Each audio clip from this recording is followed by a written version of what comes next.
they might have added to their Olympic pentathlon one additional event, the hosting of a country visit.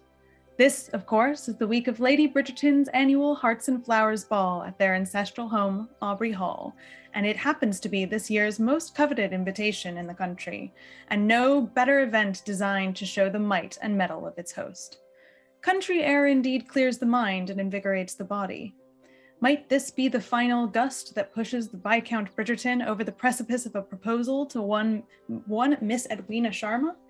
It seems that this most precious of stones is not alone in awaiting her moment in the sun, as it is rumored that one Miss Sidonie Birnbaum remains engaged to the Lieutenant Henry Wyeth in name only. Meanwhile, another precious gem, the Queen's Emerald of the season, finds herself entangled in the most grievous of conflicts.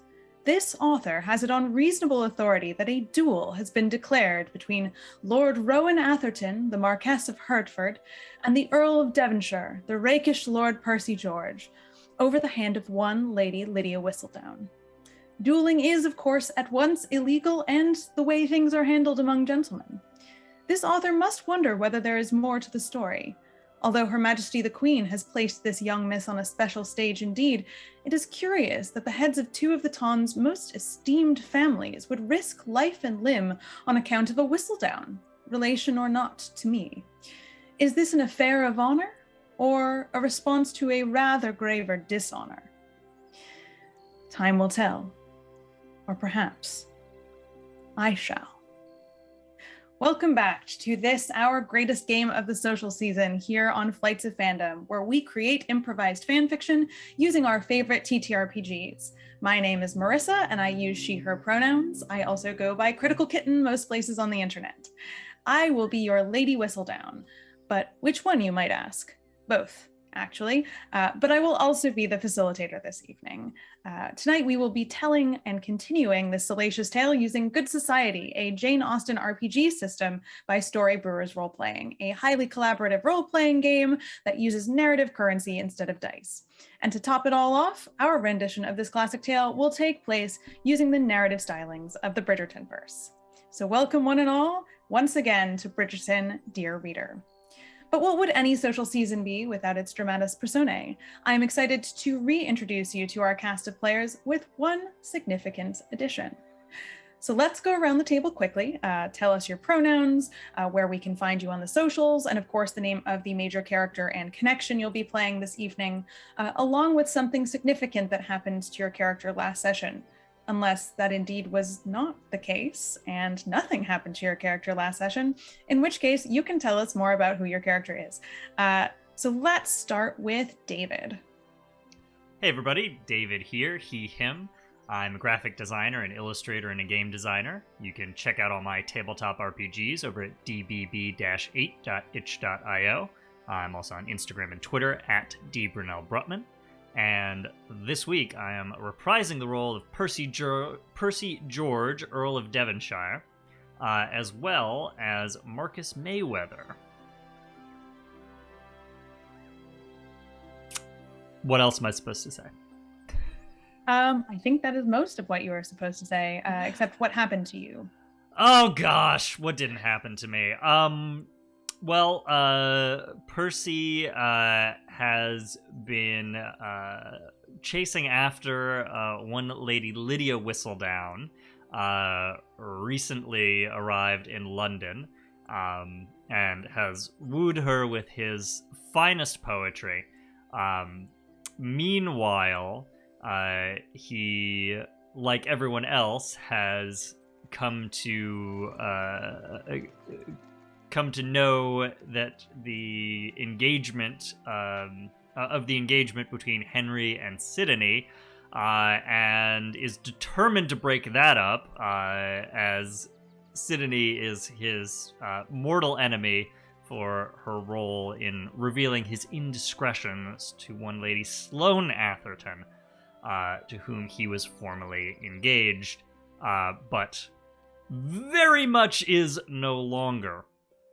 And by the end of last week's session, the Earl had found himself challenged to a duel by Rowan Atherton, or a supposed Rowan Atherton, the twin brother of Sloan, who it seemed just strangely interested in Lydia Whistledown after returning from abroad.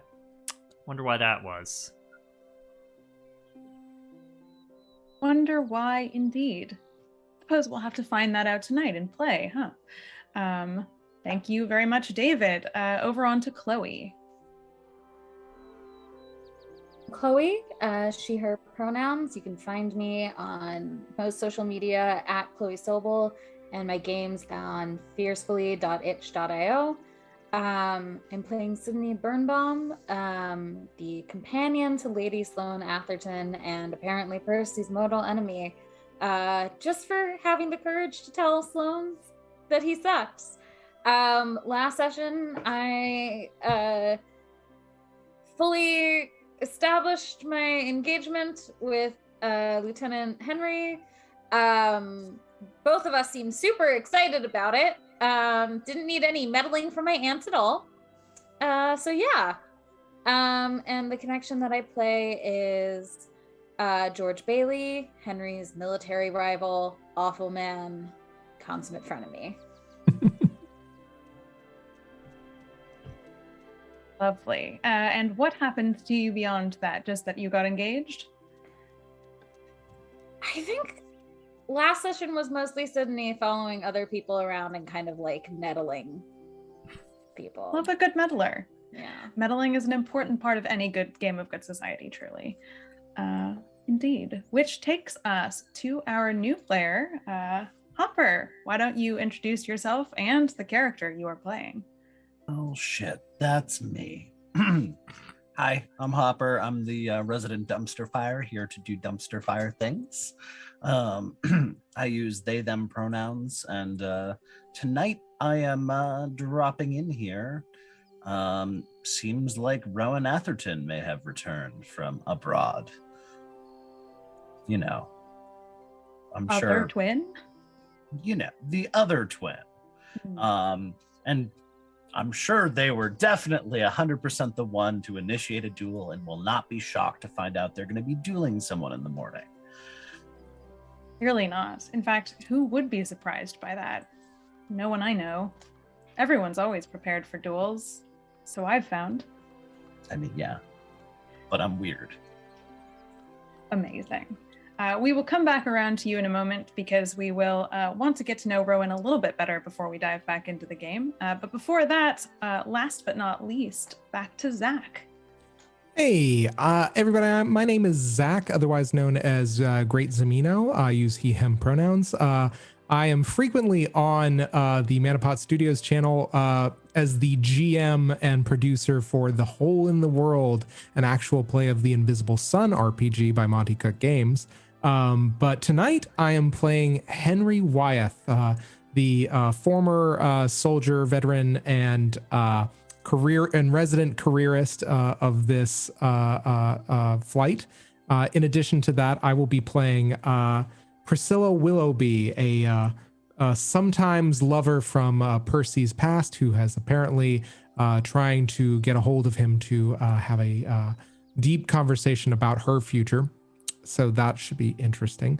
As for what has happened to Henry last session, as Chloe let us know, Henry and Sidonie actually confirmed their engagement, but at the same time, they were super excited about it, very, very wired about it, in fact. But in addition, Henry had a bit of a heart-to-heart with, or at least attempted heart-to-heart with Percy, and is most recently found himself staring ashen-faced at who he believed to be Rowan Atherton, who he may have had a little bit of a history with, and which should have no bearing whatsoever on this upcoming duel between his best friend and this former acquaintance? No, that's not the right word, but you know, that'll come out soon. What if or is the appropriate word? Amazing. Indeed. looks like there's no scandal afoot here at all. And I, for one, this querulous author, would love to see, although Sidonie and Henry's engagement has been made official between them, I think the eyes of the Ton have not yet seen anything quite so public, despite, or I think maybe perhaps in spite of, Lady Whistledown's rumors. So, I think the eyes of the Ton are going to be watching for something here at the Bridgerton ball this evening. Great. Well, with that done, if you've been following the story so far, this will be old news, but for anyone who might be joining us new here in the third episode, a quick reminder about how the game works. Instead of rolling dice, we use narrative tokens called resolve tokens, which can be used to dramatically change the story or impact another character in a big way. Significant changes come at the cost of a resolve token, so you pay that to another player, but insignificant changes or flavor touches, you can just call out and say happen. We do cool things like talk to each other here on this stream, which is great. Monologue tokens are another specific feature of Good Society. Everyone starts off with one and can spend it at any time during the game to ask another player to have a spotlight moment and share their inner monologue that is happening now or has happened in the past. You can do this in first person to fully embody the character that you're playing, but you can also narrate or summarize your monologue if you'd prefer. We will see in this session the upkeep phase, so bear in mind that if you have not spent your monologue token yet, you must use it before we start the next cycle of play. So be thinking about, if you still have that monologue token, what character you would like to see monologue who has not monologued yet, and what you'd like them to talk about. Just a very quick overview of a few Bridgerton-esque alterations to the system that you'll see in this game. So in addition to the main characters that everyone is playing and the connections that they are playing, I will be playing some NPCs from the Bridgerton verse who will appear at balls and social events and will be able to interact with our main cast. So far, we have encountered Queen Charlotte, Penelope Featherington, last session, Benedict Bridgerton, and the Lady Lydia Whistledown, a lady whose good name has been repurposed as the alias of our favorite scandal sheet writer. Players can also spend resolve tokens to have Penelope Featherington enter a particular scene or overhear a particular conversation, which will in turn create a confirmed rumor that then can be converted back into a resolve token to further influence the story. You will also see another epistolary phase at the top of tonight's session. During epistolary phase, you write letters to one another. And I'm excited to say that in this game, we are playing with a revised rumor and scandal phase, which is called Lady Thistleton's scandal sheet. Normally in Good Society, the rumor and scandal phase is a place where you create rumors that you spread about the town as players. However, this looks a little bit different because the lovely people at Storybrewers Roleplaying have just released this new edition that we can plug and play in our game to have a more Bridgerton-like experience. So we won't rehash the nuances of the differences now because we may or may not get there in the next cycle of play, but we will take a brief detour through the rules if we need to. Another note for tonight is that we are having a duel, as you may or may not have heard from one scandal sheet writer earlier in the introduction. So we will be using the Daring Deeds rules from the Sense, Sensibility, and Swordsmanship expansion of the Good Society Expanded Acquaintance book to navigate our duel, and I will explain how that works a little bit later when we get there. So, with all the mechanical stuff out of the way, let's dive into the game. One thing to resolve before we jump back into reputation to close off our last session's novel chapter is that we have another character to meet. Rowan, how do you find your way to the Bridgertons' country estate of Aubrey Hall? Literally or metaphorically? Both? Quite hungover and in a pretty fucking nice carriage. I think it's like a carriage that's probably slightly out of date, but in a way that is not a issue of wealth, or like it's not like they couldn't afford a better carriage. It's out of date in the sense that it's classic. Vintage carriage?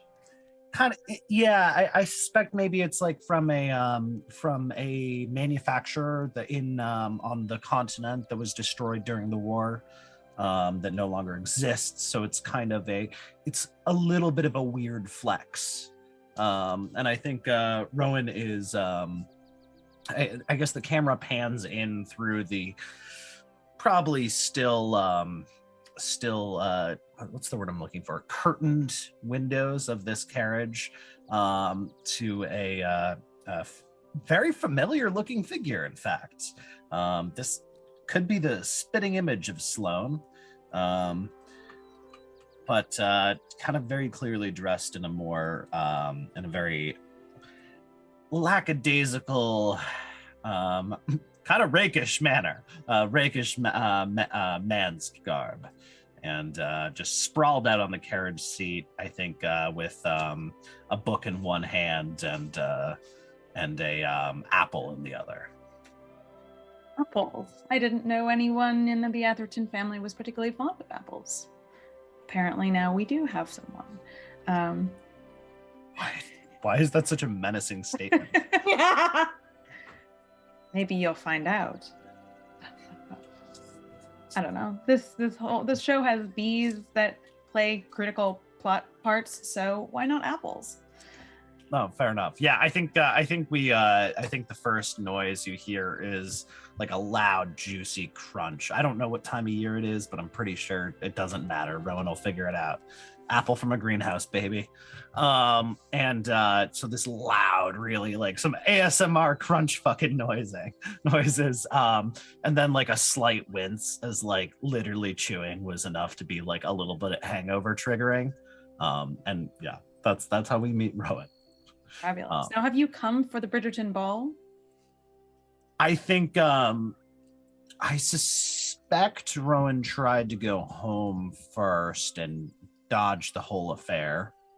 It was more Sloan's thing anyways, but was politely told to go and find a fucking wife. No better place to do that than the countryside, I take it, at a Hearts and Flowers ball.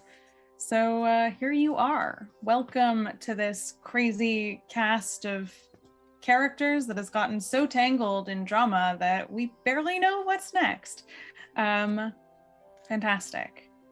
All right. Well, then let's kick off reputation. So we'll just go around the table and describe whether or not you took a reputation tag last session, if you did, what it was, and whether or not you have triggered a reputation condition for your character. So let's go back over to David. All right, so I have taken one additional negative reputation tag. I don't think Percy has done a gosh darn thing during this entire game thus far that would warrant a positive. And as previously mentioned, Percy has taken the tag meddling, as a negative reputation tag for his insistence on interfering in Henry and Sidonie's impending marriage, and that's gaining a negative tag specifically with regards to acting on a desire in a way that compromised my duty or morality, because it is certainly not Percy's duty to interfere here. David, is this your fourth reputation tag in the negative? It sure is. It definitely is. I don't think I've ever had a character that's gone to 4 negative tags. You're gonna run out of room on your. I think I actually am. Yeah. I started with an extra one, and I have just continued to pile them on. So I gotta. Wait! You have a challenger. Apparently, Chloe has had a character go to 6. Oh, okay. Here was a longer game, it's but on, I also I guess. collect negative tags like it's a personal hobby. So Great. yes, it is on. Okay, Yes. well, our characters have been in a bit of a confrontation, and now the two of us on an interpersonal player level are. So Clearly, you It's on. know where the milestone is. At Method 6, acting. do you just describe yourself as a stainless steel bastard? Yeah, kinda. Or just the saddest person alive, which was kind of more the vibe. Oh, buddy. I went to the Storybrewers server and asked, do you take the second negative condition when you hit this? And Haley was like, no, you just sit there and think about what you've done. Haley was like, "We don't know. This has literally never happened. What's wrong with you?" Please try to make your characters better people. Anyway. Like, you're not spending any of your negative tags to get rid of them. Why wouldn't you do that? Why would you not want to become a better person over the course of the game? Yeah. Well, What's that about? Always Sunny in Philadelphia theme starts yeah. playing. We'll see what happens. We'll see what happens. Oh my God, Always Sunny Society. What would that look Oh like? God. goodness. Can we do that? Everybody Just be kind All of right. amazing. Write it Everybody- down. Write it down. Put it, everybody's terrible people, but there's just no consequences. I think that's the case. Amazing. Well, now that Percy knows what he has to beat, amazing. Lock in that tag, and we'll jump back over to Chloe. Speaking of which, Yeah.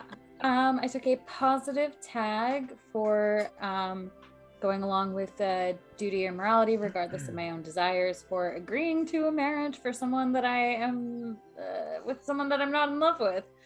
And I took the tag dutiful, which brings me to a positive rep condition, which, as you may imagine, is very rare for me. And we're all so proud. Thank you.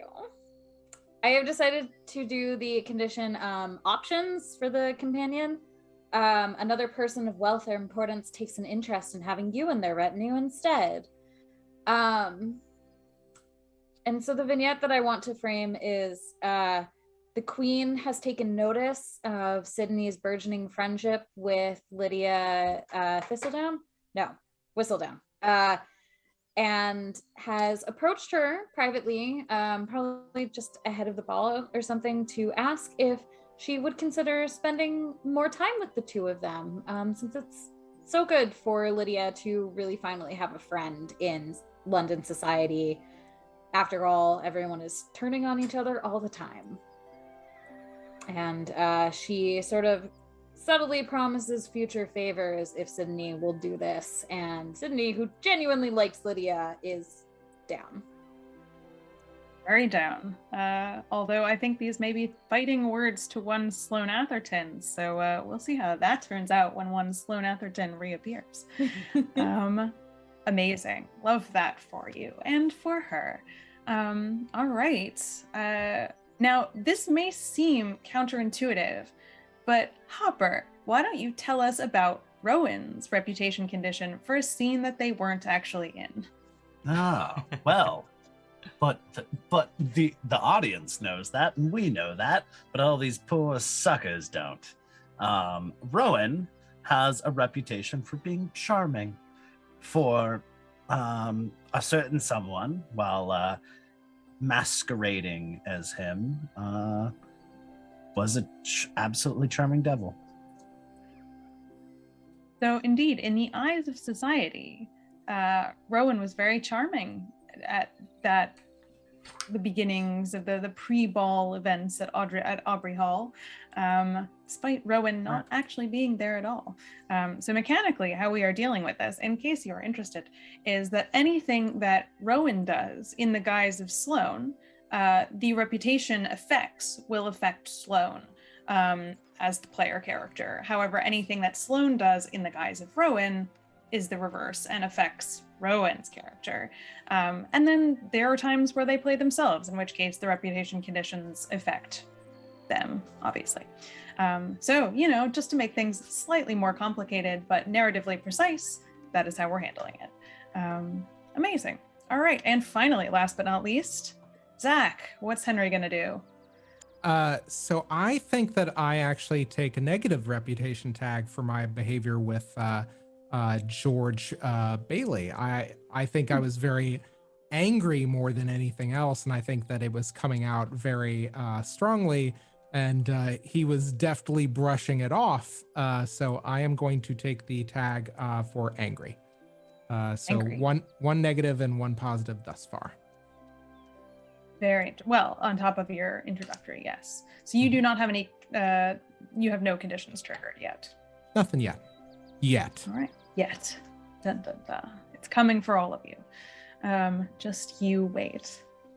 Lovely. All right, that wraps reputation. So now let us move on to epistolary.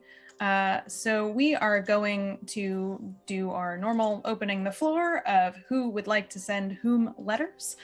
You may send up to 2 letters on behalf of your main character or the connection you play. You may also spend a resolve token if you wish to request a letter from a specific player or connection. So with that in mind, who has a letter to send? I got one. Go for it. All right. Henry, you, at some point after dinner, but, possibly before the ball, receive a hand-delivered letter from one of the house staff. It reads as follows. Henry, I find myself embroiled in yet another invigorating scrap. Our mutual friend, the Marquess of Hertford, lately returned from Germany, has, seemingly on a whim, issued a challenge over, I believe, the affections of Lady Lydia Whistledown. And as he appears so keen on securing the Emerald of the Season's attention with a show of manly violence, I have taken it upon myself to oblige him. We are to meet on the field at sunrise tomorrow. I must confess I'm rather miffed about the whole affair. Lady Whistledown is quite the prize this season, given Her Majesty's imprimatur and the powerful excitement of her name, to say nothing of the lady's own demure charms.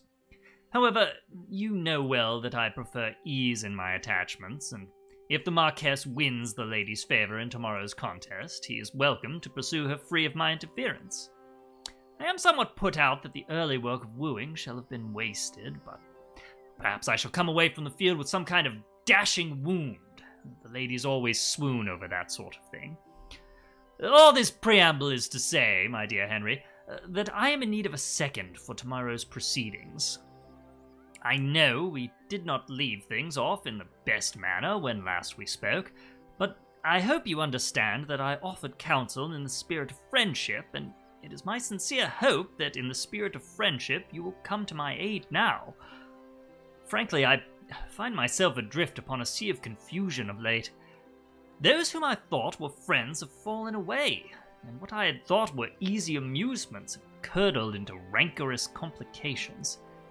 What with things standing as they do between myself and Rowan, you may well be the last friendly face I can turn to. Nevertheless, we soldier on, do we not, my good man? You have my word that I shall conduct myself honourably upon the field, and need only execute your duties as second in their most benign capacity. Do write back a note with your acceptance, and I shall be well and truly in your debt. Yours, Devonshire.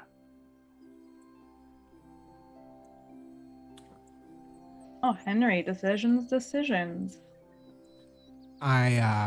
If it would be appropriate, I have 2 such things to send.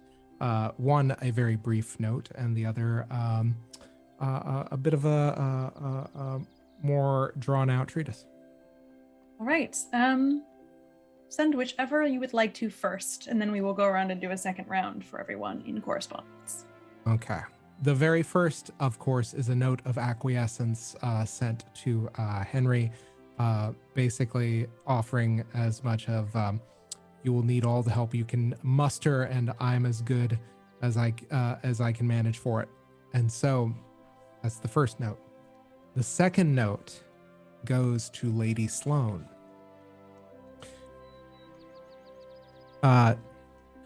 Dear Sloan, I beg of you, nay, I pray to you, please, please convince your brother against this course of action, this ruinous conflict with the good Earl Devonshire. While he may be a cad in deed, if not in name, it is of no benefit to any party should this duel continue to take place. If you have ever had, I would ask your brother to quit this conflict, but at the same time, I know that my own presence is not to darken his doorstep. But at the same time, I must ask, if you have ever had any affection for me as a friend, please, I beg of you, convince your brother to quit this duel. No good can come of it. Sincerely yours, Hank.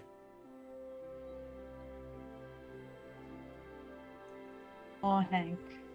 Always trying to get people to do the morally upstanding thing, eh? Such a pure heart. Well, so far as we know. So far as we know. More threatening words were never spoken, perhaps? Or only about apples, I guess, earlier. Yeah, I was about to say, still way more menacing, Marissa. We'll just have to wait and see what happens with the apples. Almost like I have a plan. GMs having plans in good society? Never. It's got something to do with gravity. Well, I'm Isaac sure. Newton trots out the Bridgerton wall. Tell me, soldier, what is Newton's first law of gravity? Best Easter egg in any video game ever, changed my mind.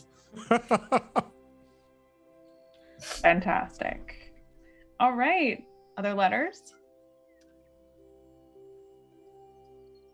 I think there is. We see a letter. Oh, can I do a retroactive? 100%. Yeah. Yeah. So I think we see on in what appears to be a ship's cabin, you see Rowan kind of sprawled out. It's a very luxurious cabin. This is clearly some money's been spent on this.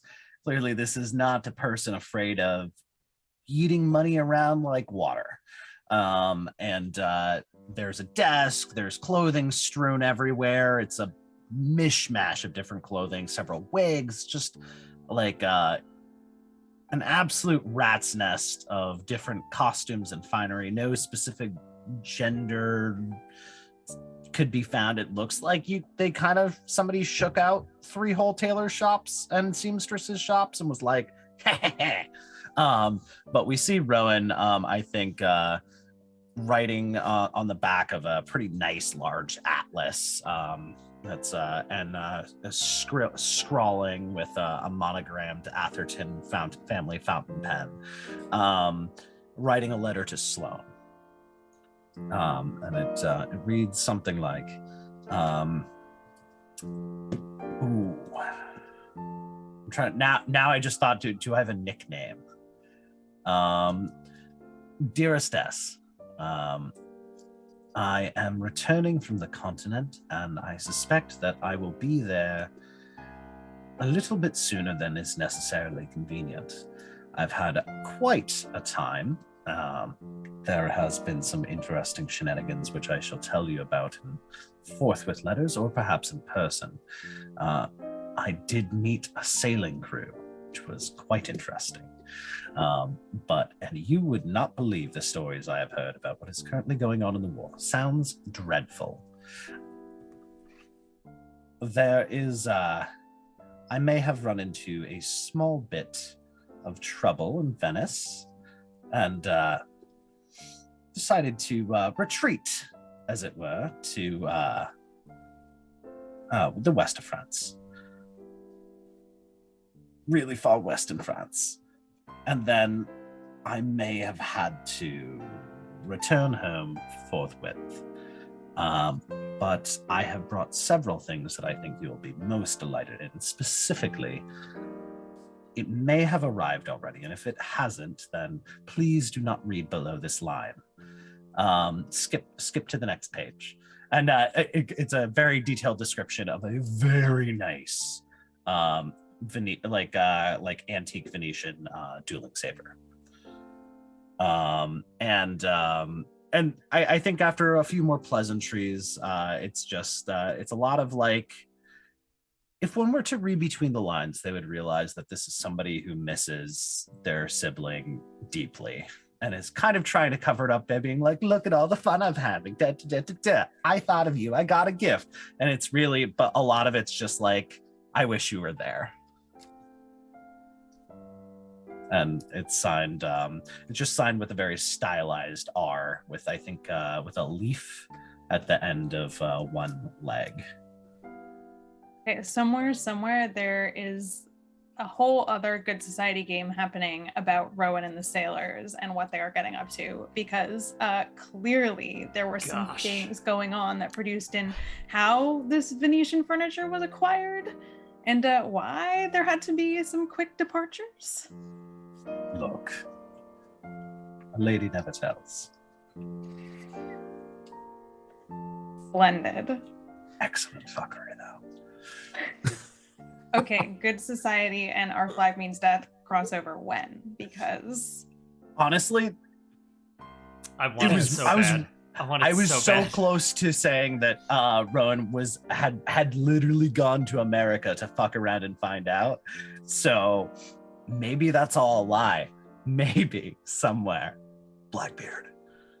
I mean, Napoleonic Wars, sailing ships, etc. Privateers. I'm trying to think what the timelines are. I believe the golden age of piracy ended prior to this. I think we've got like an exactly 100-year gap here. But we can make it work. I believe in us. Sailing shenanigans There's happening. a time traveler rule in Good Society. Just do that. Honestly, you could bolt. You can just bolt in privateers or merchant marines into pretty much anything. We just need to add the Outlander module. If you're not a coward. If you're not a coward. Or if you're the U.S. House of Representatives trying to reinstate privateers. Absolutely wild. Absolutely wild. I really hate Wikipedia hole later. I really hate this timeline, but I do love that I know a bunch of former merchant marines and military dudes who were just like, we can just get a boat. We can get a boat and then we can get a ship. And I was like, oh no, this is terrible and I love it. Anyway, sorry. Anyways, writing letters. Fuckery. Brilliant. All right, other letters. I just have a summary of a note from George Bailey to Henry, his dear pal, Lieutenant Hank, saying how great it was to run into him so unexpectedly. And he simply must come and visit the Baileys properly and not pretend he's unavailable this time. Thanks for being such a good friend. Bye.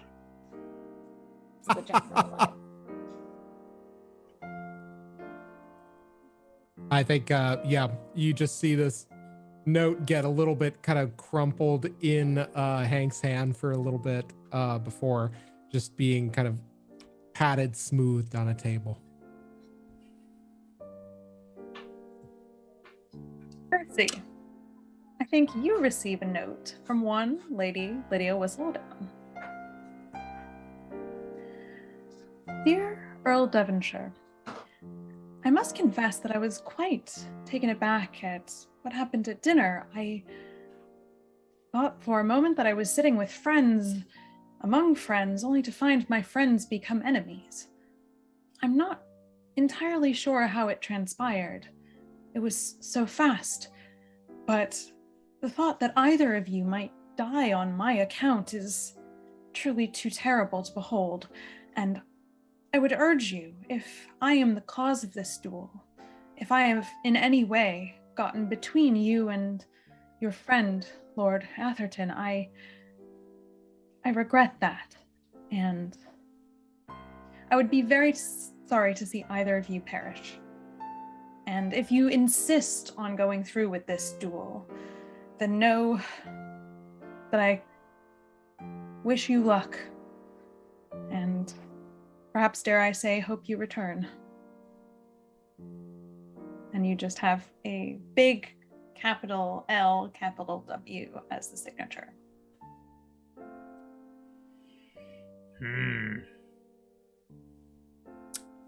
I feel like this only encourages him. Oh no.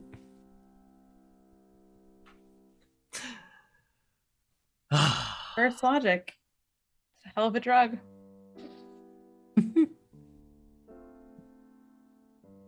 Just say logic is a hell of a drug. It's reverse logic. Reverse logic. Oh, no. Reverse psychology. It's take logic, combine it with concept of reverse psychology, and you've got reverse logic. I do not know if Your such a logic thing is exists. sound in non-reverse.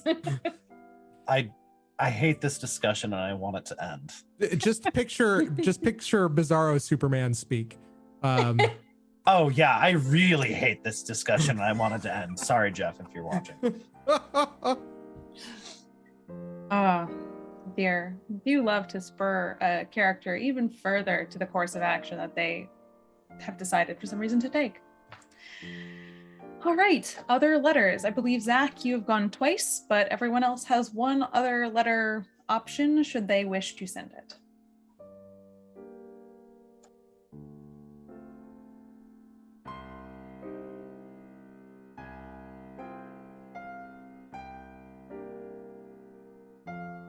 Yeah, I mean, that's it for me, for sure. Percy had one thing to send this time around. Ooh.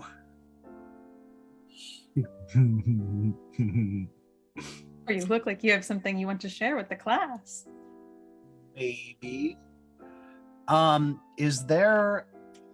This is gonna sound bad, and it's not bad. It's actually very cute. So I'm gonna preface it with that. Is there perhaps somebody's mother or aunt that is on mixed terms with them? Because I think Rowan. Yes. Oh my God, it's very, very, very funny to me. Would that be that I believe what's her first name? Rivka. Nice son. You owe each other a Coke. I think that Rowan and Rivka get along. I don't think it's entirely clear how they know each other. And I think there was maybe a little bit of scuttlebutt at some point, but like that kind of got put to bed metaphorically. And it's actually a very, very sweet, like, I think they might play bridge or what's a spade? Is spades extant yet? Is that a game that exists? Whist is the card game. Whist. Yes. Ah, yes. Whist. I think that Rowan secretly sneaks out sometimes, and people have made assumptions that it is some sort of rakish thing or just some general shenanigans. And in fact, Rowan is sneaking out to play cards with old ladies, or metaphorically speaking, old ladies. Delightful. Do you think he has ever talked Henry up in the past to Rivka, leading to her pursuit of getting her niece engaged to Henry? I think that I'm actually, so I think that Rowan was very sad and heartbroken over how things went with Henry, but didn't hold it quite so personally. It was just like, I understand. There is truly, I'm not that lovable.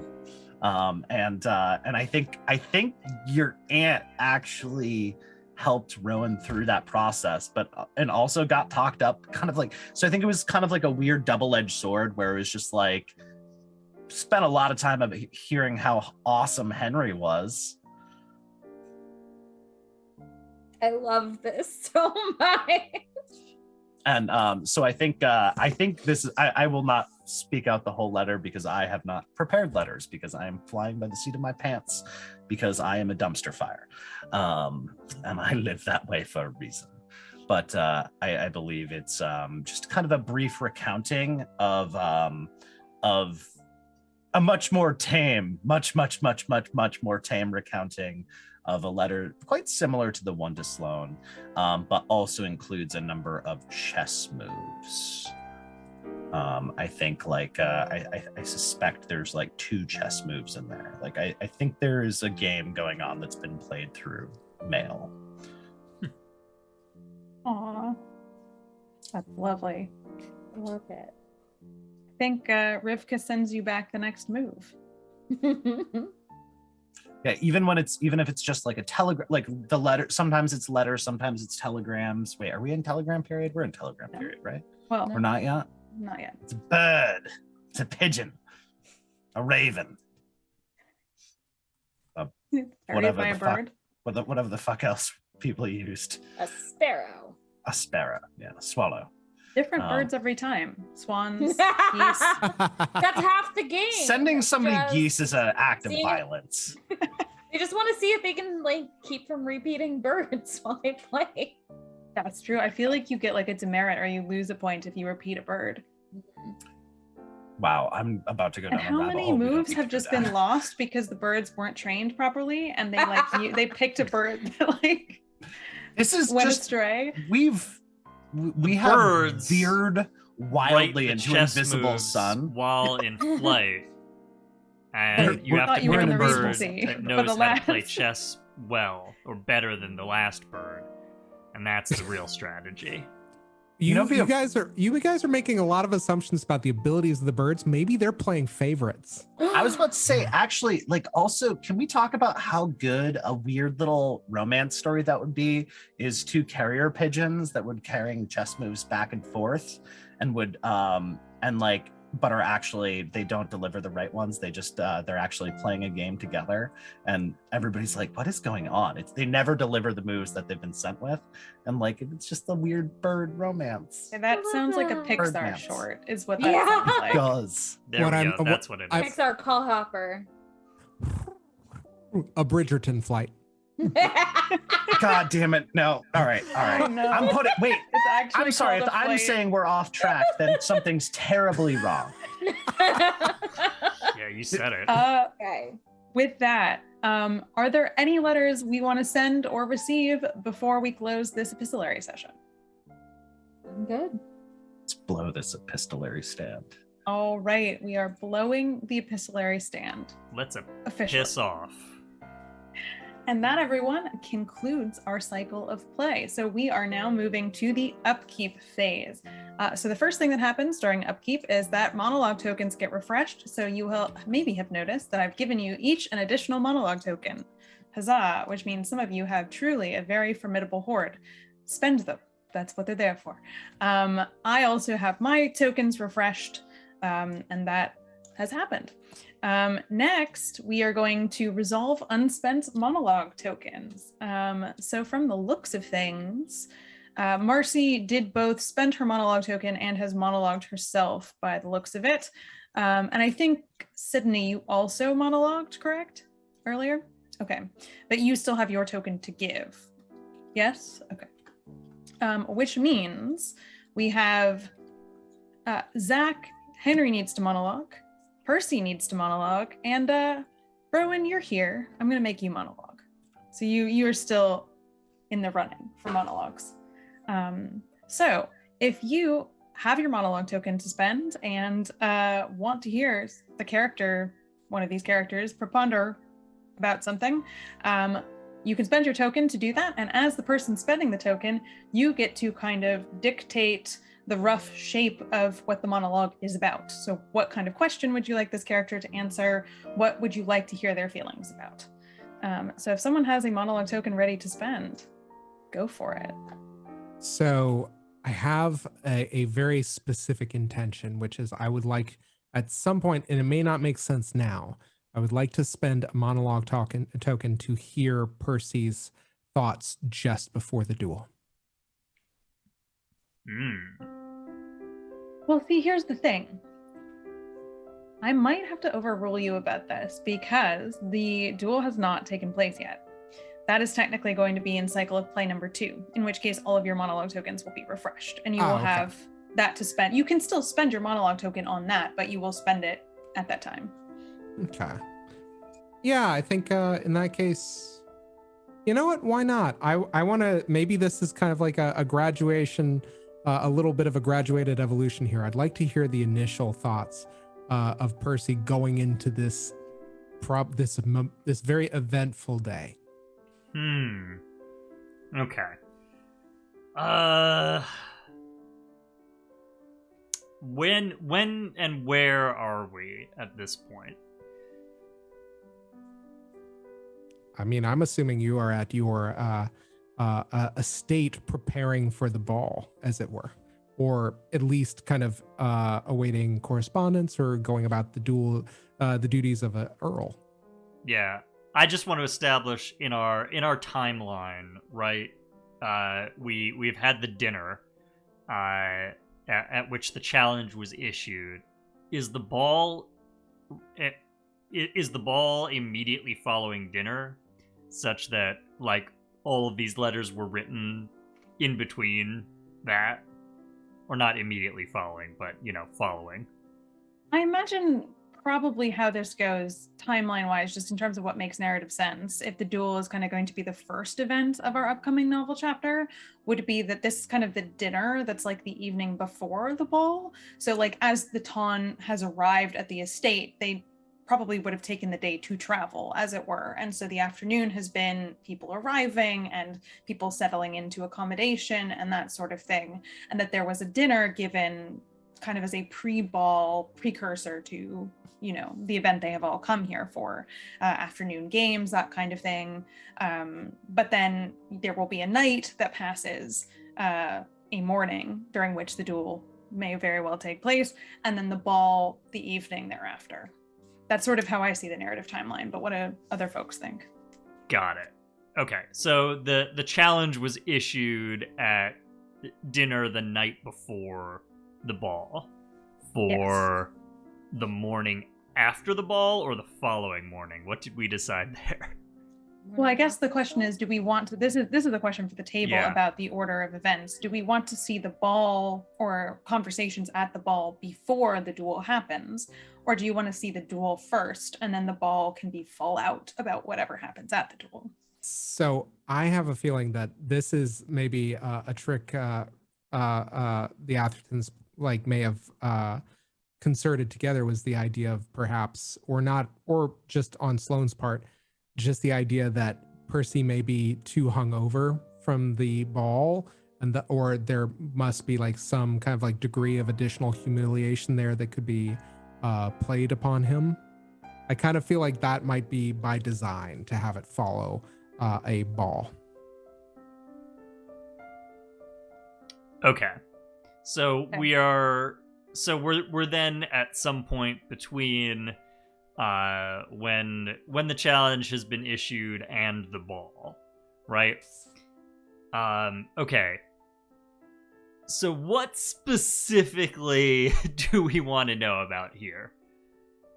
I just want to kind of hear your state of mind. What's running through there? You've got Sydney on the one hand, you've got this duel coming up, you've got the pageantry of the ball, and then you've got your duties as Earl Devonshire, if you've ever paid attention to them. And then you have your friend whose engagement you are intent on breaking up. Right, who I also just asked to be my second in this duel. Mm-hmm, and you probably have received Lydia's letter at this point too, so you can also discuss, if you'd like, how that bears on your thinking. Yeah, I'm honestly a little stumped on this one, y'all, because I feel like Percy has been fairly transparent in his... He's not, he is in some ways a man with a lot to hide, but he's not a man who hides much, He's certainly, to render this in third person, as he said in his letter to Henry, he's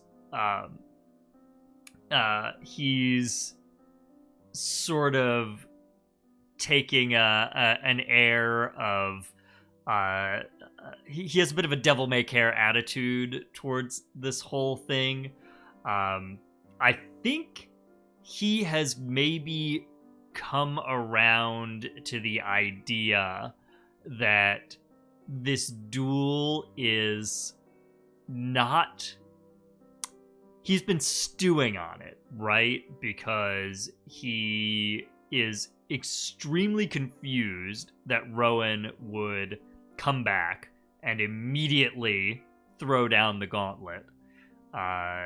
Immediately go after this woman, Lady Whistledown, who he's been wooing for weeks, and who Rowan has no knowledge of, he thinks.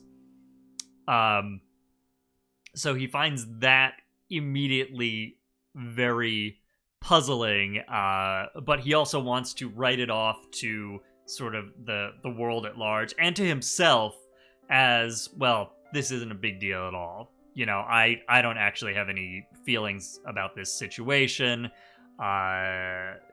Easy come, easy go. You know, I didn't care about that anyway. It's fine.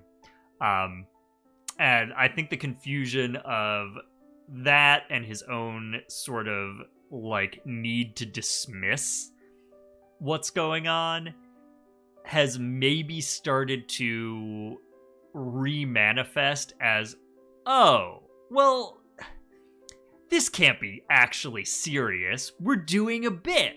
We're doing a fun little thing. We're playing.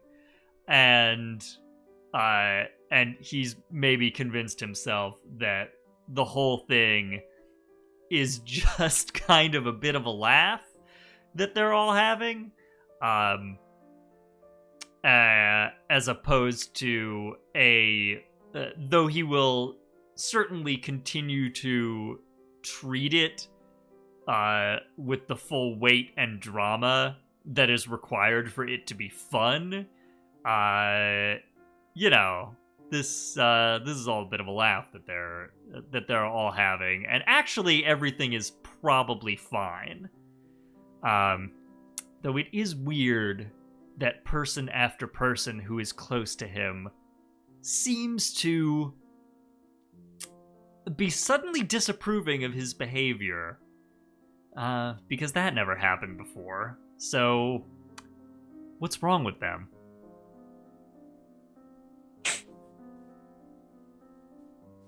Oh, Percy.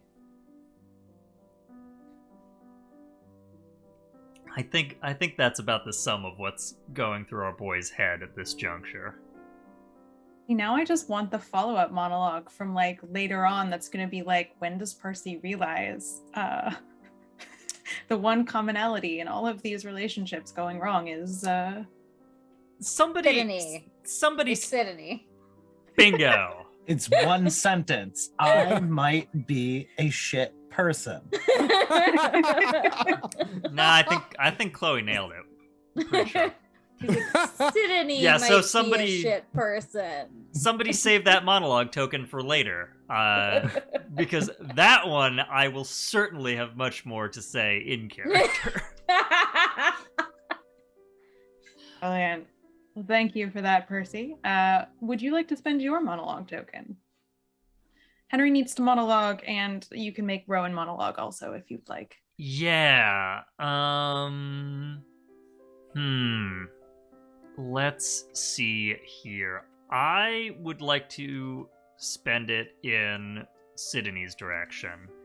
I think I'm very specifically interested on getting the interior thoughts and feelings on Henry, coming off of that extremely non-awkward conversation with Henry and then Aunt Rivka. And I'm just dying to know what Sidonie's actual feelings towards Henry are at this point. Unfortunately, you will not find out because I've already monologued. It's a Oh. fun secret Yes. for later. Oh, okay. It has to be Henry or Rowan. I will remain a mystery to Percy. No self-interest in well, wanting to know those things at all. Then in that case, let me flip it to Henry and ask the same thing for a monologue. So I would like to get Henry's actual feelings, whether they are straightforward or not, about Sidonie. I think straightforward feelings about Sidonie. Okay, I think that she's certainly a fine match, a very good match, no doubt. It was so different, so not alike. Perhaps who I was may have been a better match for her, but I just can't see myself being bothered anymore by the intrigues of the Tarn. The drama of it all. It just seems so trivial. I wish I could sail on a boat someplace or anywhere off of this blasted continent, if only for a little while. This is too much of a burden to bear. That's what you get. So flattering. Hey. Intriguing. She's fine. I just want to sail away to the ends of the earth every time I think about marrying her. It's more like everything that's going on at all the same time. Yeah. Oh, that yeah. she keeps inserting herself into. I get it. So I think I get to throw my monologue token to Rowan, which is, I would like to know how Rowan is feeling about the prospect of seeing Henry again. I don't know if Rowan knows that Henry is here, or if it's just like, I'm back in England, I could run into this man anywhere, this country is so small. But life is absolutely trash.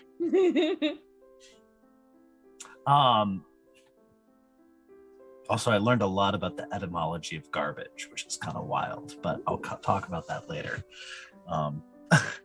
It has a really cool etymology, actually, that is weirdly relevant to this stream. But anyways, I think we cut. This was a very long carriage ride, I'm presuming. So we cut once again to Rowan. I think at this point, slightly more disheveled. We see the apple fully eaten, resting on a sideboard in a manner that is probably not good for the wood. And just kind of sprawled out, doodling in a journal, I think doing the most aggressive. I'm not going to do it because I might fall over and die, and also it'd probably kick over one of several monitors, but sprawled out an extremely and aggressively bisexual, like in the backseat of this otherwise empty carriage. And doodling, and you hear how do I feel about seeing Henry? Oh, now I have to decide how melodramatic Rowan actually is inside their own head. Oh, back to the old estates then. This will be fine. I'm sure nothing bad will happen. I'm sure everything's going to go great. What's the worst that could happen? It's not like I walk in, everybody's going to be happy to see me. Everybody's going to be, oh, look at you. You've been away for so long. You've got quite the nice tan. And it's going to be fine. It's going to be fine. Really, truly fine. I'm sure Henry's dead somewhere on the front lines. That's fine too. It's fine. Oh God, I hope he's not dead. Ugh. That's morbid. I heard a lot about mud. Lots of mud. Oh no. It's gonna be fine. Yeah, it's gonna be fine. All right. I think maybe some brandy. Holy shit.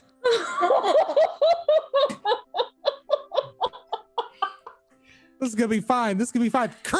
Oh, I'm so glad you're here.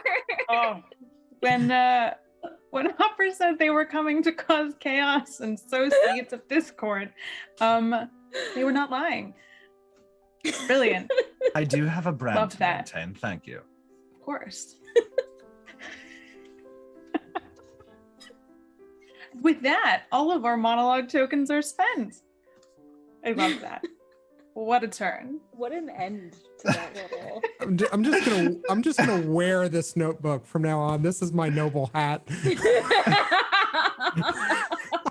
I can't die in a ditch somewhere if I'm wearing a hat made out of a book.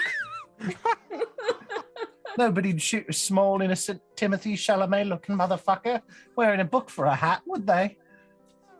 You can't possibly shoot somebody wearing a book for a hat. It's like punching a man with the glasses on.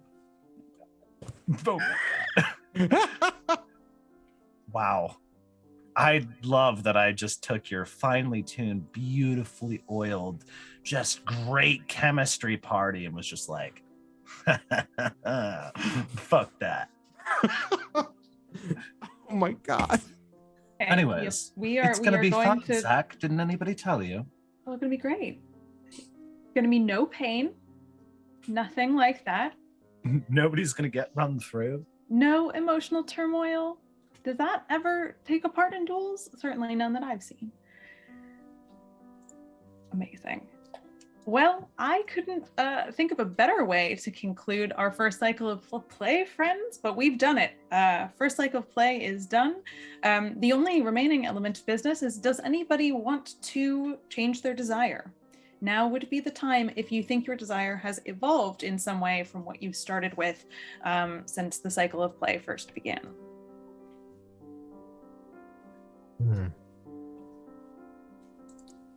That's a very good question.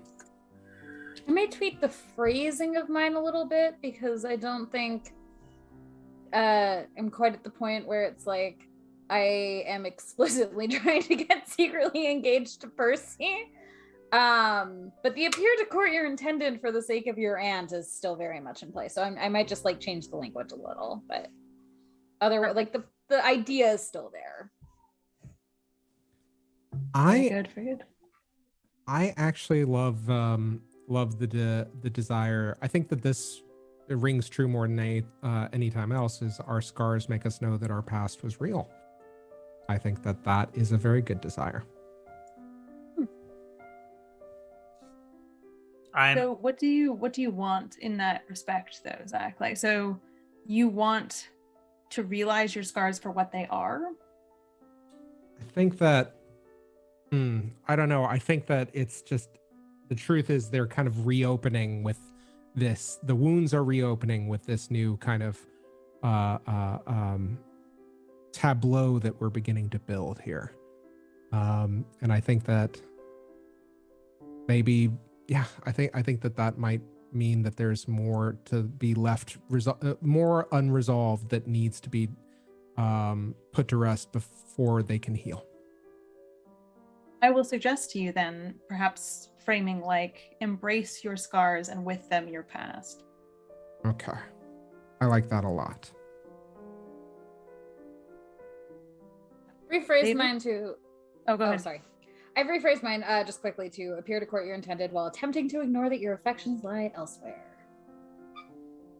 Beautiful. With Lydia. We'll poke at that one. Don't worry.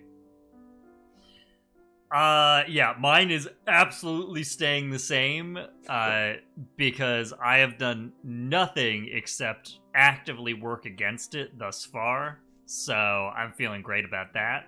Yeah, absolutely keeping, restore your reputation and be forgiven by your former friend. Which friend are we even talking about at this point? Whom could say? got a feel lot like of you're- irons in the fire. Your desire could basically at this point just be like, get some friends again. Yeah. Acquire friend. Yeah, Yep. love that. All right. And I assume, Rowan, as you've just joined us, you do not need to change your desire. No, but also I'm just picturing Percy in the study looking at a large sheet of paper with the words "acquire friend number 1." Mm-hmm. Yeah. It's the underpants gnome all over again. Fantastic. Acquire friend? Question mark. Profit. Yeah, that's exactly what it is. The good lord / Earl. End goal. Oh, Percy. Well, everyone, I think that's a good moment for us to take our 10-minute break. When we come back, we will join these lovely characters at the Bridgerton ball leading up to a duel. So we are going to open our second novel chapter, an event chapter, which is going to be the Bridgerton ball itself. Now, these characters have come to Aubrey Hall, the ancestral home of the Bridgerton family, at the behest of the Bridgertons themselves, who are throwing the Hearts and Flowers ball. It was said and known that the Sharma family were invited early to Aubrey Hall, but the rest of the ton was soon to follow for a very grandiose and lavish event, truly the country event of the season. So all of you have found yourselves in the country suddenly, and some of you more unexpectedly than not, namely one Rowan Atherton, the Marquess of Hertford, who has just arrived, only to be about to find out some of his sister's shenanigans. So as we did last time, I think, with our ball, in terms of setting the scene for where we are going to begin and where we are going to find each of these characters, I'd like everyone to contribute one detail to the Hearts and Flowers ball. So everyone has all arrived. The dinner where we last left off our story took place last evening. The ball is to take place this evening. And, you know, I think you see lots of servants setting up lots of different types of structures. Everything is covered in flowers, purples, tangerines, cream colors, all extremely elaborate. The Bridgertons clearly have spared no expense. Extremely tall candelabras can be found in almost every part of the palace. And as the evening starts to progress and the ball is about to kick off in full form, you see the servants starting to stock towers, tiered towers, in fact, with little cups of desserts, and free-flowing champagne can be seen many places throughout the party. Everyone is dressed in their finest, and it seems like truly an event that only the top tier of the ton is really invited to and privy to. So in addition to that setting of the scene, as I said, I'd like us to go around and contribute a detail. So why don't we start off with David? A detail. Are we sticking to things that have appeared on the show specifically? Are we inventing new things from whole cloth? What are the guide rails here? The parameters are whatever you'd like them to be. If you want to specifically call our attention to or reify something that was a part of the Hearts and Flowers ball in the show, feel free to do so. If you'd like to pull something from the book, looking at you, Chloe, feel free to do so. If you'd like to just make something up and say that it's a part of the ball that we didn't see on camera and that this is something that was there and that your characters can interact with, that is also fair game. Okay. I would like part of the ball to be a rousing, I don't know what you'd call it, a rousing romp through a hedge maze on the Bridgerton estate. So we see off to the side. We have the light spilling out from the estate. Torches lit in the gardens. And I think we see a number of young women and men off through the gardens, laughing, giggling as they drink way too much and get themselves quite deliberately lost in this hedge maze as part of the proceedings. Love a good hedge maze. Hopefully we'll see that come into play later on. Perfect. All right, moving on over. Chloe, what detail would you like to add?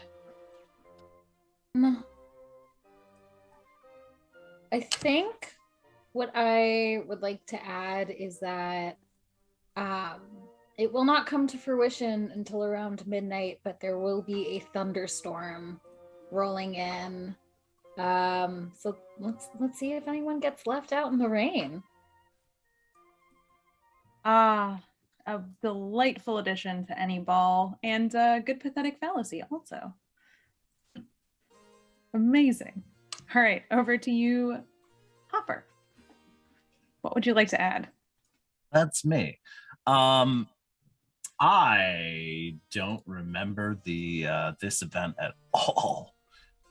Because I'm a disaster child and I've watched about half the show first season.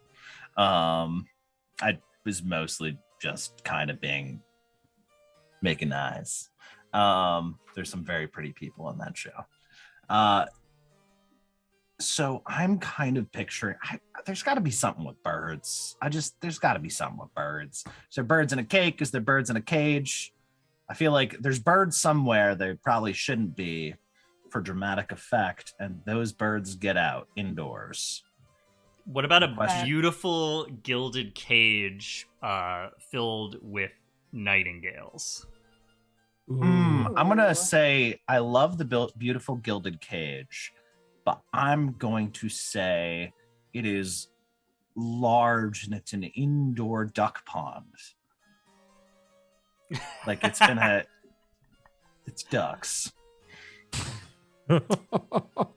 This is our world. Why not both? We can have an indoor duck pond and a beautiful gilded cage full of nightingales. I'm picturing it's like a little lazy river inside of like a 10 by 10, and it's got a bunch of very, very exotic ducks from different parts of the world. Lots of cool plumage, lots of but it's ducks for reasons. Mostly because I couldn't justify geese indoors. Yes, it's ducks. It's ducks. Ladies and gentlemen, Bridgerton, it's ducks. The Bridgerton spirit animal, the noble duck, noble mallard. I think we found our title. I do love a good mallard, though. Amazing. All right, we've got birds. We've got a hedge maze. We've got a thunderstorm happening at midnight. Zach, what else do we have? We have, I think, almost to the point where the scent rides the line between being overpowering and gauche and just pleasantly drifting through the entire venue, is the scent of lilies, as Anthony has put in a special request to make the Sharmas feel more at ease at the ball. Love that. Lots of lilies going around. And I think as you watch, the Sharma sisters are very taken in by the preponderance of lilies organized into the floral arrangements. And they seem to be smiling a little brighter tonight, particularly Edwina. I think Edwina is on track to have multiple dances with Anthony Bridgerton. And we all know what that means in society. So I wonder if we'll have an engagement tonight. We shall see. I think for my part, I will add a detail, which actually is from the show, but I will clarify it. There is an orangery here. And this is a kind of glade of orange trees that can be walked around and upon. And it is a place where you can go to have a private, quiet conversation, perhaps, and definitely won't run into anybody having any sort of schemes whatsoever if you tend to or decide to want to visit the orangery. I will also add, I think, there is lemonade that you can very politely go and request a glass of at your leisure. In fact, you can probably drink a lot of lemonade should you want to. There is no limit on the amount of lemonade one can have. So, with those details in mind, let's begin our ball. What would we like to see? I would love to see both my fiance perhaps publicize the fact that we are now engaged, and also overdue for yelling at Percy. So both of those are on my list. Perfect. Rowan needs to find a way to talk to Sloan before actually making an appearance. And whether that's sending somebody to be like, hey, what the fuck? I would like to suggest that Rowan could have a chat with Marquess. Ooh, to achieve use those Marquess as the ends. go-between? Yeah, exactly. Sloan has the that. headache. So sad. I think that I'm kind of torn between I think Henry basically having this kind of maybe even like almost like from across a crowded room exchange of sight between Rowan and himself. But the other thing I want to see also is I think maybe Henry needs to probably speak to George, if even for just the briefest, like scornful moments. I would also love to second. I would love to second. Maybe when Rowan actually makes an appearance, and I'm sure knowing them, it will be an appearance for direct eye contact and or with Henry. Thank you. That's my highly technical description. Well, and remember, Henry, you think you've already seen Rowan, but you presumably couldn't. You probably could not have talked to them, like, because it all kind of dissembled so fast at dinner the other evening. But yes, you think you did see Rowan. Rowan, however, has no idea that you think you saw them. Good catch. That is correct. I will play that accordingly. Lovely. Let's see. Percy, anything you want to see? Yeah, I mean, in line with, I think what Chloe was suggesting, I would very much like a moment between Percy and Sidonie at this ball. Maybe in the orangery. Perhaps, yeah. Perhaps it's time for them to have a bit of a private chat. Yeah. All right. And then for my part, I think we will lead into the duel. So I think these are all scenes that are happening at the ball prior to the duel. I think Lydia may want to have a word. Lydia will probably want to have a word with Sidonie and potentially with Percy as well, but we'll see what we have time for because we do want to hit the duel. So let's kick things off without further ado. I think maybe it makes sense to start with Rowan, because Rowan is kind of coming up to the ball as a guest, just arriving, and maybe Rowan running into Marquess to kind of set the scene for things and for them would be a good thing to establish. Yeah, I think Rowan would absolutely be skulking because the problem is that they're running, or he's running into a situation where he might be blowing up Sloan's spot and wants to avoid doing that. Look, they've had many years of shenanigans. Like if there's an issue, they've probably run into it before. So like they're very conscientious.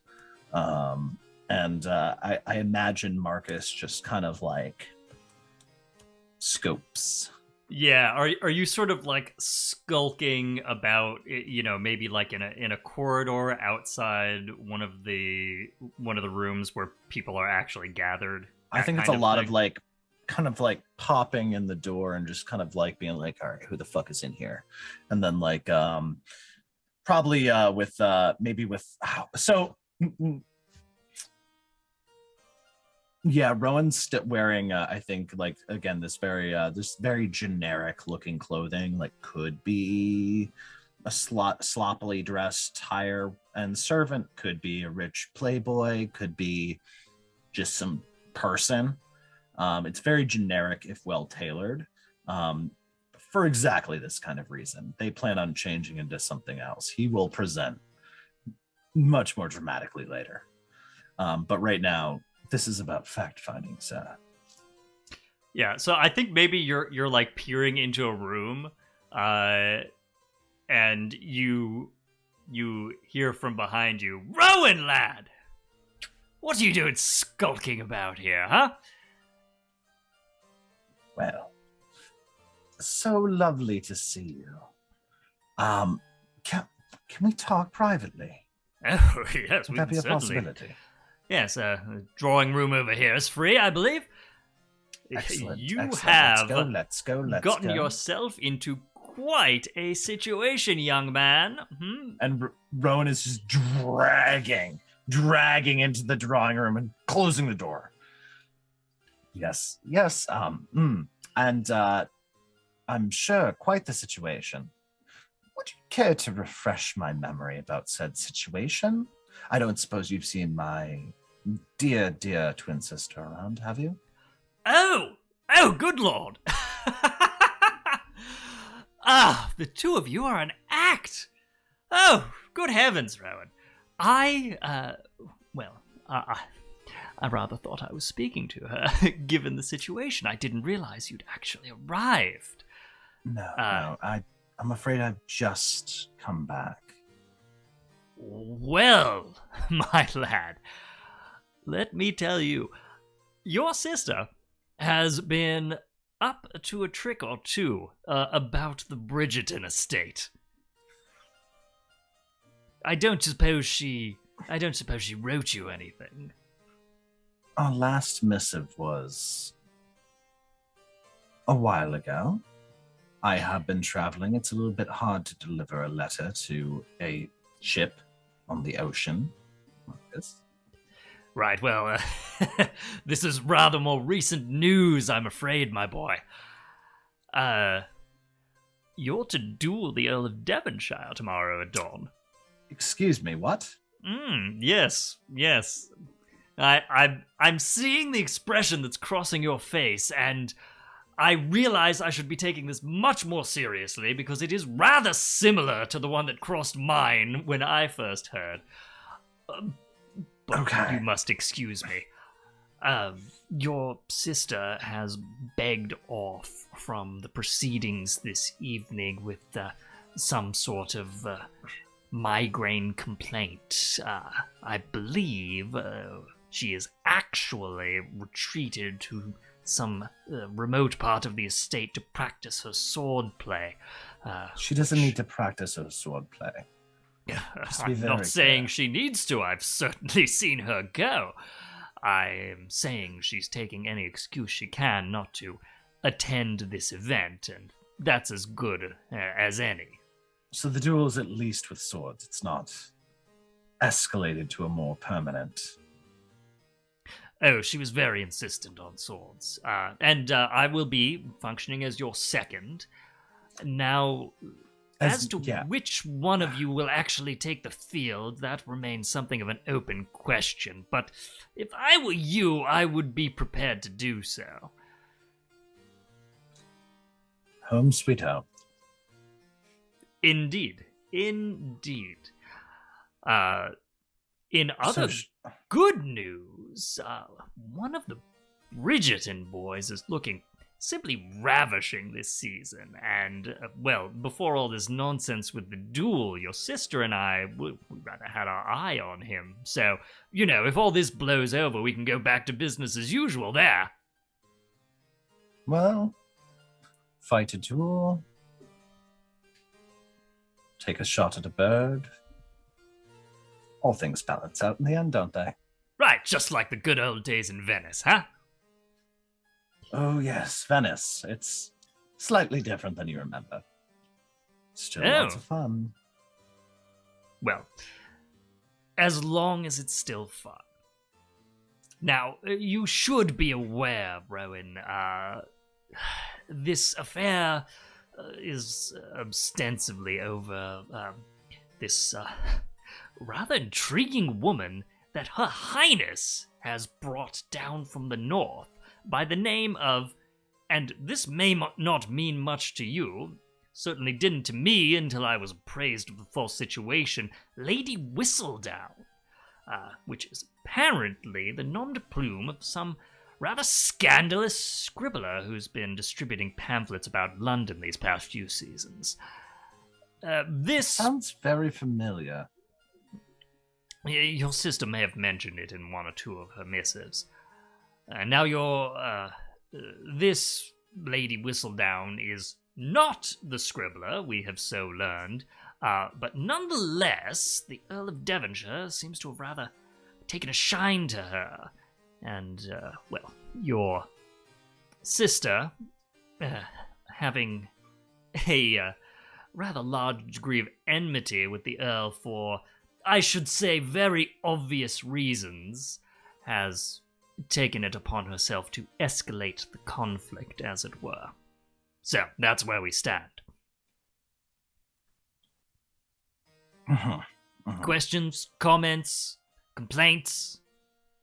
Oh, so very many, but those can I have a complaint box right here.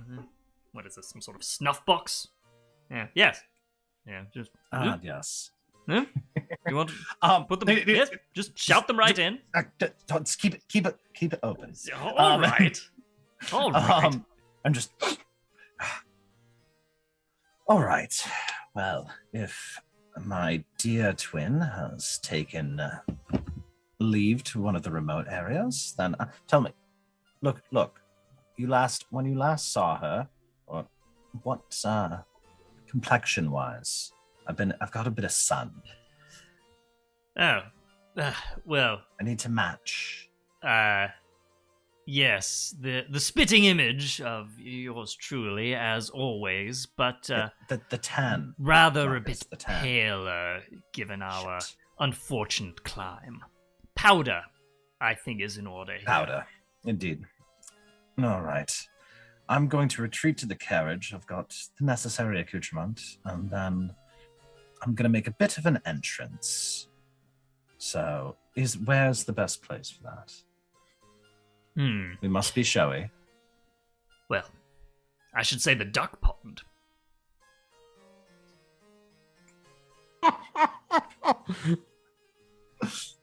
There's a duck pond in the garden. There's a duck pond?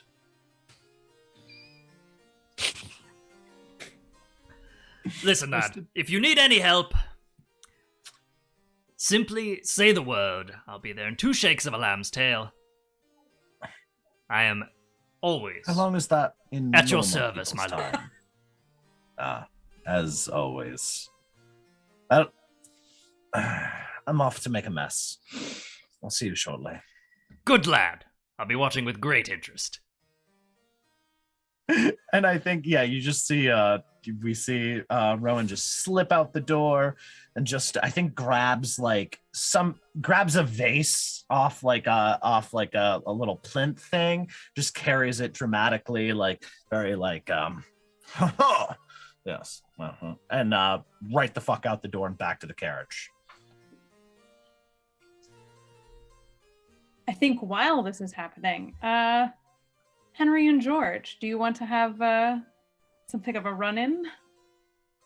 Certainly. I think this would be fun.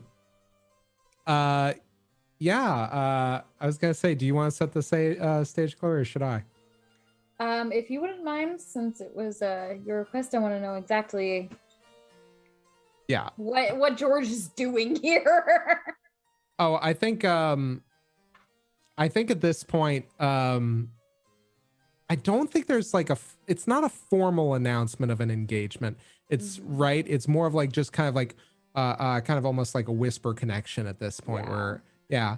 And I think what is happening is after kind of speaking to like the elder members of the families and kind of like who are looking on from the sidelines and who are kind of acquaintances, he is purposefully saving for last the younger gentlemen who are all kind of in the midst of courting or kind of like spectating almost like it's a sport, the matter of the season, and is going to slowly wend his way, making sure to save for last the group to which George is holding court over.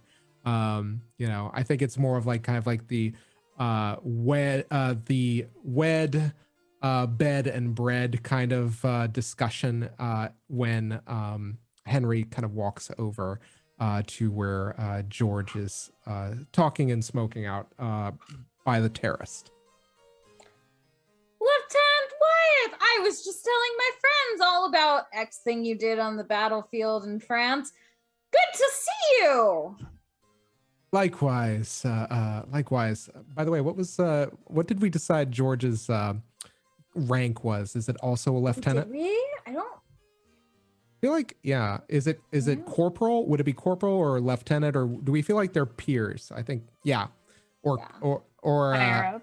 Yeah, higher up. Oh, captain, probably. Maybe. Or yes. Is that, How messy do you want give the this power awful balance? man power. I love giving a garbage can power. Yeah, absolutely. Hey guys, I'm right here. Right here. Yes, Captain Bailey, a pleasure to see you once again. Yes, absolutely. I'm thrilled to know that you are regaling our peers with such tales. I must confess I had a bit of a purpose in approaching all of you, and perhaps also for not approaching you sooner. I have been sewing together my engagement, as it were, with to Lady Sidney Birnbaum. Well done. Congratulations. I never thought that you'd lock a woman down, but good for you. Thank you. And one so highly placed, too. Her friends and the peerage and whatnot. Absolutely, yes. I think she seems like quite the fit, quite the match. I think a woman of no inconsiderable talent, that is for certain. Yes, there's plenty to be said about her talent. Things have been going around about the scribbler. You must enjoy being engaged to such a talent with a pen. Well, insofar as I have so little ability for such matters, it would bear well for me to find such a match, yes? Someone who could shore up my deficiencies, as it were. Oh, and you have many, but I am sure that she is up to the task. Congratulations. Thank you, Captain Bailey. So, what brings you to the ball this fine evening? I was invited. You don't say no to a Bridgerton. No, you do not. I suppose not. But yes, is there any opportunity for you in the future for your own marital bliss, as it were? Oh, I plan to put that off for as long as possible. Sow my wild oats, as it were. Conquer new lands. And I am confident that I can conquer many. I'm sure, no doubt, we will hear about it irregardless. You know me, and he kind of claps Henry on the shoulder. Just like, yeah, we're bros. We're friends. This is how friends talk to each other. Oh, certainly. Yes, certainly. Anyhow, I must make and continue my rounds, as it were, and to relay the good news. So, at least to the rest of the Ton assembled here tonight. I'm sure it will make its way around. But in the meantime, I have a bit of duty to attend to, so I leave you to it. And Henry will begin walking away. He just waves and goes back to telling his stories, which are probably very embarrassing for you in some way. Yeah, at least the way he tells them. Yeah, there's just a sneer as soon as Henry turns 180 degrees from this group. And will make his way back in. I think this is also the time, like the dancing is beginning to get underway. You see Anthony Bridgerton immediately ask for the first dance of Lady Edwina Sharma as the Sharma sisters come down the staircase. You catch a fleeting look of displeasure on Kate Sharma's face, but you could swear you saw it, but it was instantly gone. And I think, you've got in the main ballroom kind of center square where all the musicians are playing, and then all the kind of dancing couples and group dances happen around the music. And of course, there are ample refreshments as well that the guests are being encouraged to take advantage of. So it is in this context, Rowan, that you are perhaps preparing to make your grand entrance back into society. Where's the most dramatic door? Probably somewhere near the duck pond, I would imagine. Okay, I'm picturing a big double door that's been maybe closed because it's normally used by servants or something. I don't fucking know. Double doors aren't usually made for that purpose. But you know what? In this house they are, because servants deserve it. So I think there's kind of not a bang, but just kind of a dramatic moment where Rowan absolutely was standing there for about 4 minutes, listening to any music, listening to any conversation, trying to gauge the lull. And this absolute showboat of a little shit waited until there was just as the music was coming down, and just swings these doors open and strides in very dramatically, powdered to get a little bit paler, and we see that he has put on very loose, kind of a loose fitting pantaloon type pants, along with tall, very just really shiny fucking boots, just real shiny, and is wearing what appears to what a discerning eye would realize is a American naval officer's coat over what appears to be a pair of suspenders holding up said pantaloons, which is not how they work, but don't worry about it, and a very dramatic silk shirt, which is open, I think, a little bit much more than is proper. So for those of you that are unfamiliar, I was dead ass looking this up. Scandalous. And oh yeah, so think bright blue coat, big fuck off gold it's not epaulettes, it's whatever the dangly shoulder boys are.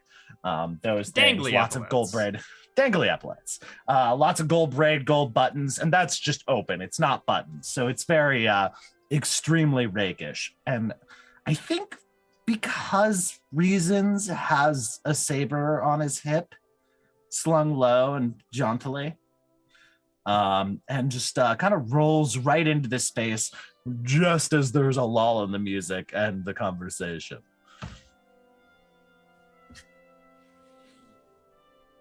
I think the eyes of the town, or of the ton, turn to you, and there's some murmuring. There's definitely some murmuring, but I think, Henry, as you are leaving your friend George and intending to make the rounds, your eyes fall upon one Rowan Atherton, Marquess of Hertford. And I think at this point, I think that ashen look is gone, but instead is kind of replaced by kind of a grim kind of resolve.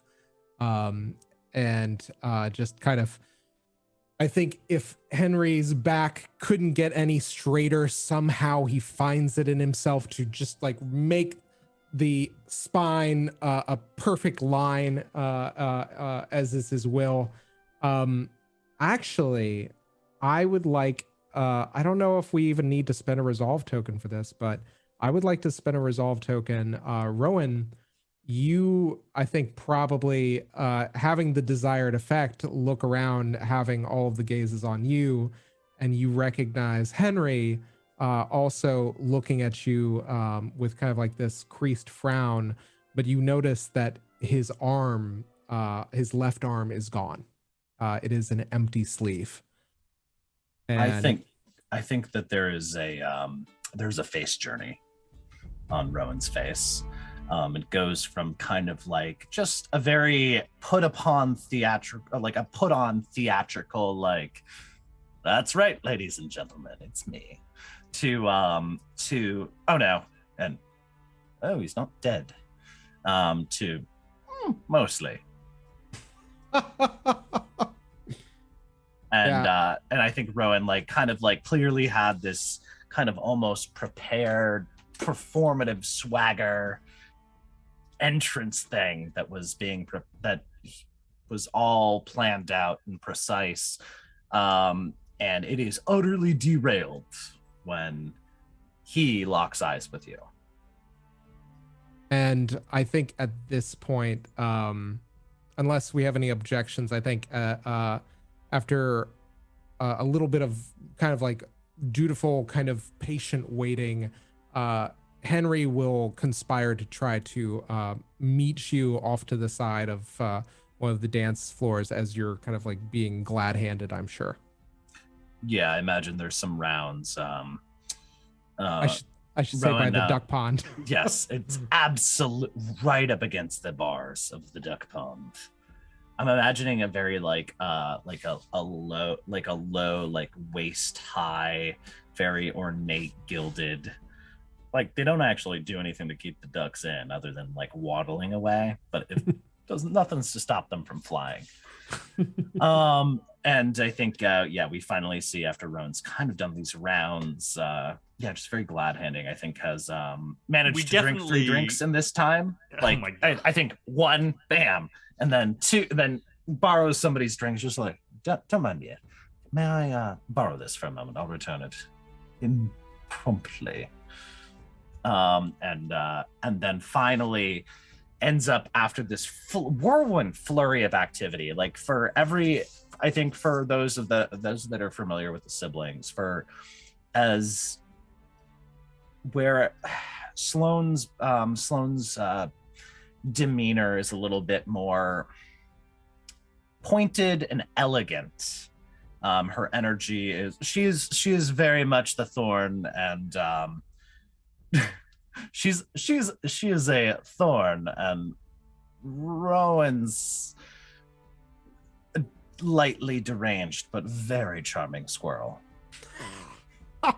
Like manic energy all over the place, just whirlwind through, and it just kind of like doesn't give you enough time to realize he might be an obnoxious prick. Just it doesn't ever spend enough time still to really let people actually make a true judgment.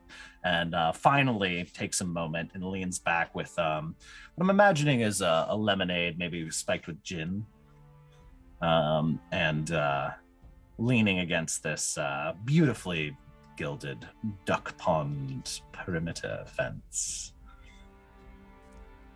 At which point I think that finally, just stealing his nerves, Henry kind of sidles up to one side. It is quite a lovely ball, isn't it? I think one certainly has its charms. Now No, go ahead. Say whatever you're going to say. I should let you know that as to the matter of your duel on the morrow, I have taken it upon myself to act as Percy's second. Come again. I am going to be acting as Percy's second, and as Percy's second, it is imperative to me that I do my best to dissuade you from this course of action. Well, I said what I said. Atherton does not go back on their word. I had a feeling you would say as such, but I must nevertheless implore you. This course of action, it makes no sense for you to... We've all understand that Percy is a cad. Percy... I don't see why his action would merit a duel when there is a possibility of either of you doing grievous harm to one another. Rowan reaches over and I think plucks like a stray hair or a duck feather off of a stray down feather off of which arm are you missing? The left arm. Okay, so I'm picturing you to my left. So plucks a down feather off this pinned up sleeve. You know, going to a great deal of trouble to defend him, and you're running out of words, Henry. I had hoped that words would be sufficient, that I would not have to implore you. You would. Very well, then. As someone who is well acquainted with war and often unforeseen consequences of even the slightest wound, I must beg you, implore you, beseech you not to do this. There is a not insignificant chance that you will do lasting harm to either one of yourselves, or worse yet, to die in the pursuit of this action. And if you had any care for me left, in spite of what I've done, I would ask that you at least let it alter your considerations. I know it is much to ask, but nevertheless, I ask it. I think Rowan's quiet for a second, and I think you see him kind of like clearly trying to choke down something. And can I throw a resolve token in Rowan's direction to have him change the subject? oh, absolutely. To Was I times about past? to do that? Was I about to do that? Yeah, but I'll take that resolve token, baby. I'll exchange it. I think, yeah, we see Rowan kind of choke down something and kind of look over and glance over at Henry and look a little bit mournful for a second before kind of slapping that smirk back on, and just seems that you might have lost a little something and gained a little something in the war. Eh? You know, I remember that when we were younger, you were not so quick to think about the consequences of your actions, and nor were you so quick to consider who might be harmed by them. This is true. But time marches on. And while there is a part of me that is still that person, much has changed. Yes, well, much has changed. That may be true. But you say time marches on, but time is an arrow. An arrow must be shot by someone.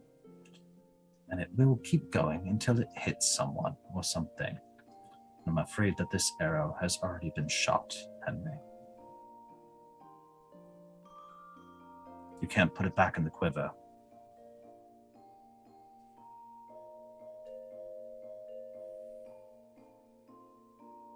Well, let us hope that your aim is true then.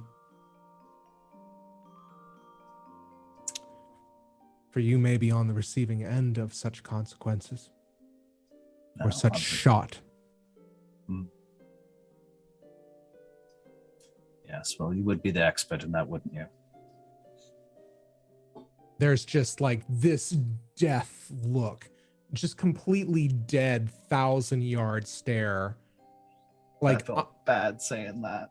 Yeah. I think there's just a moment where Henry just looks through you. And Ooh, I think you see that Rowan is deeply, deeply sad and still deeply, deeply hurt and is absolutely being a little shit because those feelings there is a moment, I think, where like all of those defenses, all of those illusions, every lie that they've clad themselves in, every kind of calculated choice just kind of slips away for a moment after they realize what they've said, and the just whole weight of it. And you see that this is a deeply sad person who deeply regrets what happened and wishes that they could forgive. And there is, in spite of this, like in spite of what has just transpired, there is just a muttering that Henry spits at you, which is little boys and swords, and just turns and leaves. Yeah, I think Rowan watches him go and slams the rest of this drink. I would like to make it worse. As you do that, as you lower your glass back down, you see across the room Percy, who also has a drink in hand, makes eye contact with you, smirks, and raises his glass in your direction before turning on his heel very pointedly and marching out of the room.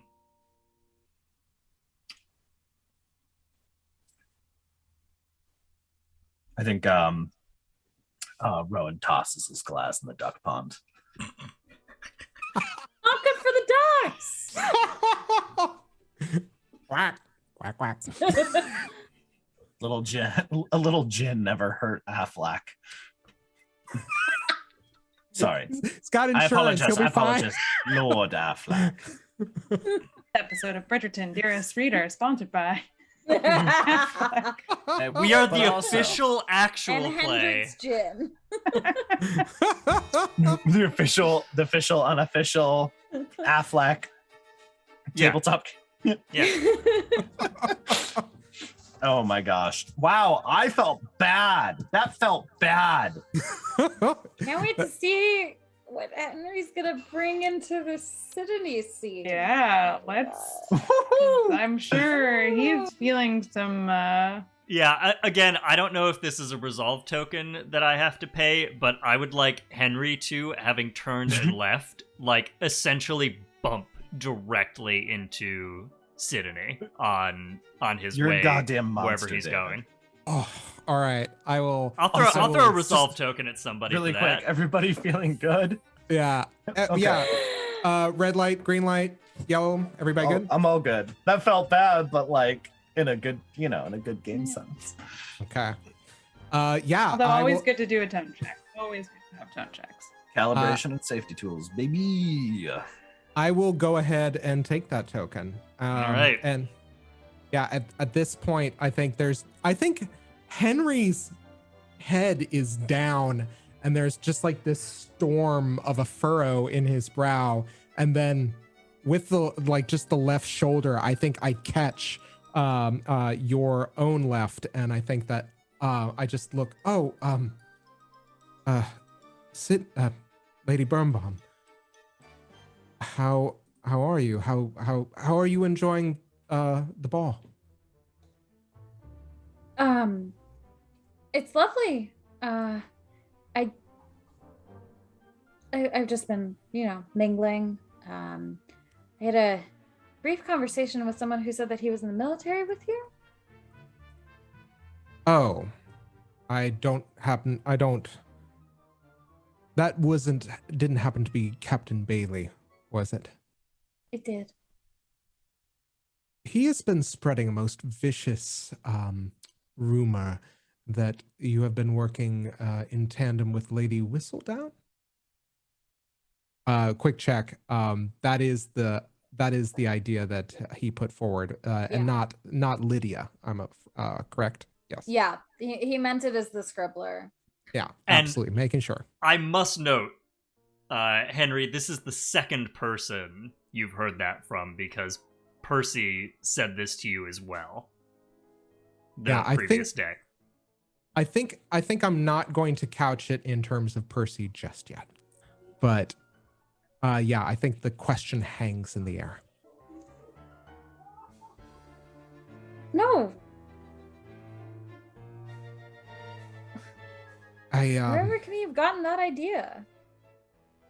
Well, I think that your literary prowess precedes you, and no doubt that must have been the subject of his confusion.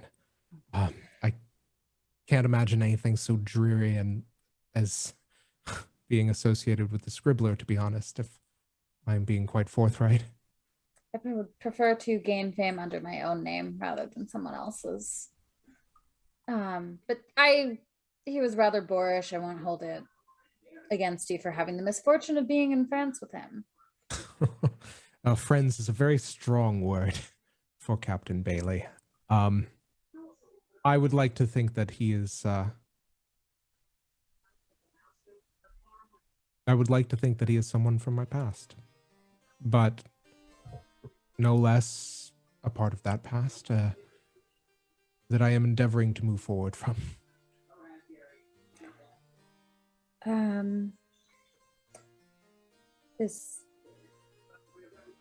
Does that have anything to do with why you were storming in from the duck pond? I was previously a good friend of the Marquess, and I was attempting to dissuade him from his course of action. I would not like to see either of my friends or former friends, no matter how strained our relationship, suffer some dreadful consequence. Of course. What make you of this? I would have your counsel, if you would offer it. You've no doubt heard the situation. I imagine the gossip has reached even the most secluded of ears at this point.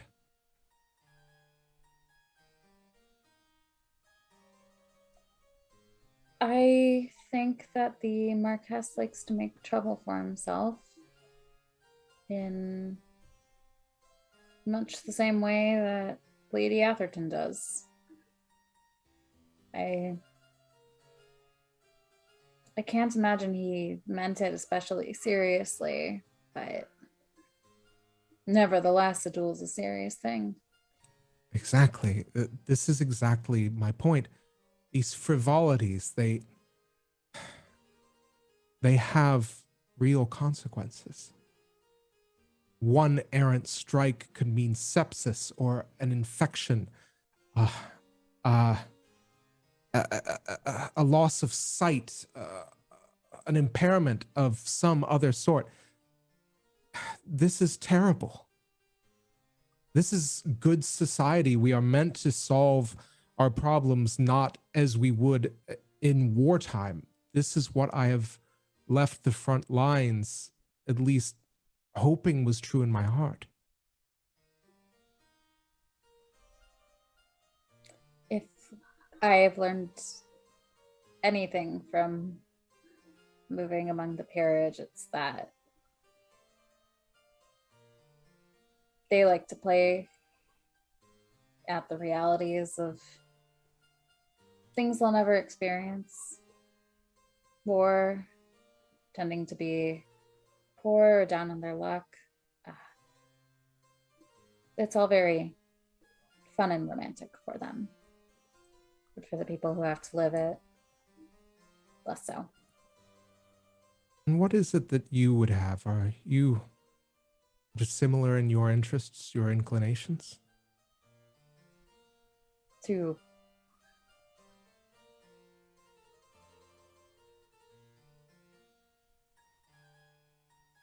my primary interest is myself, my freedom to continue to move in society the way that I have these past years.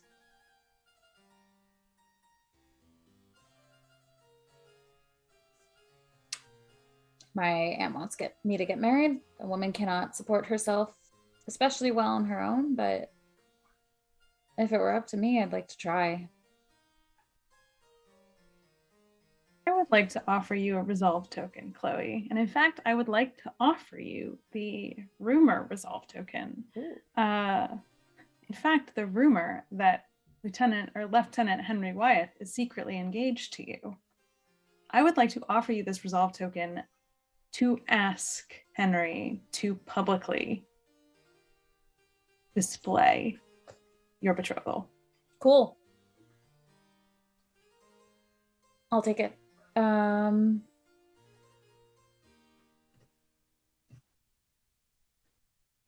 In this case, is that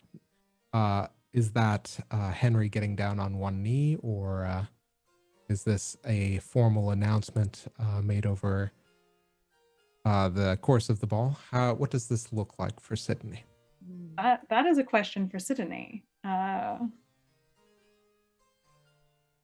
I mean, I know that he's been quietly spreading the news, but I feel like that does still fall under the secretly engaged thing. So I think doing something to show.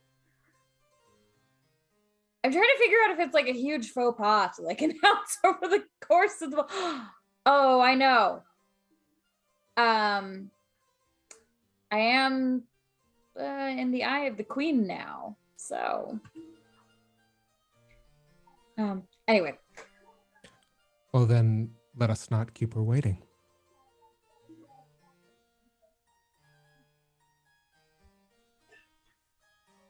When we do this, it can't be taken back.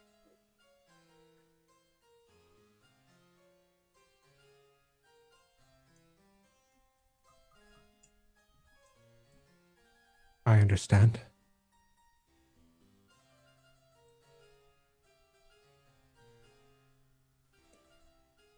Very well, then. Let us continue.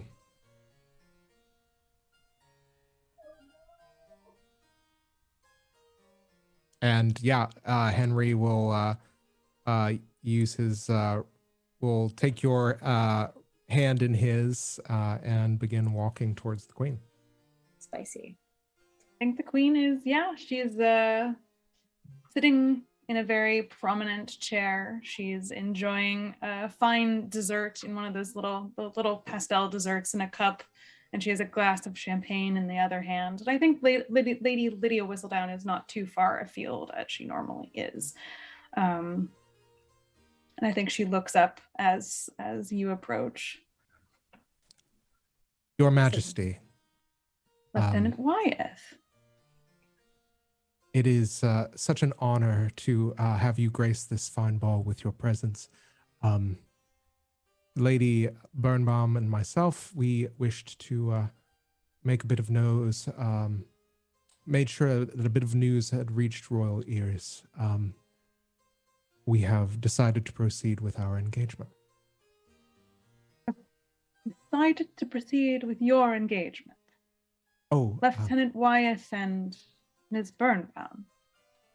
Yes. Well, have you proposed? This is a dumb Zach question. Isn't that kind of a prerequisite?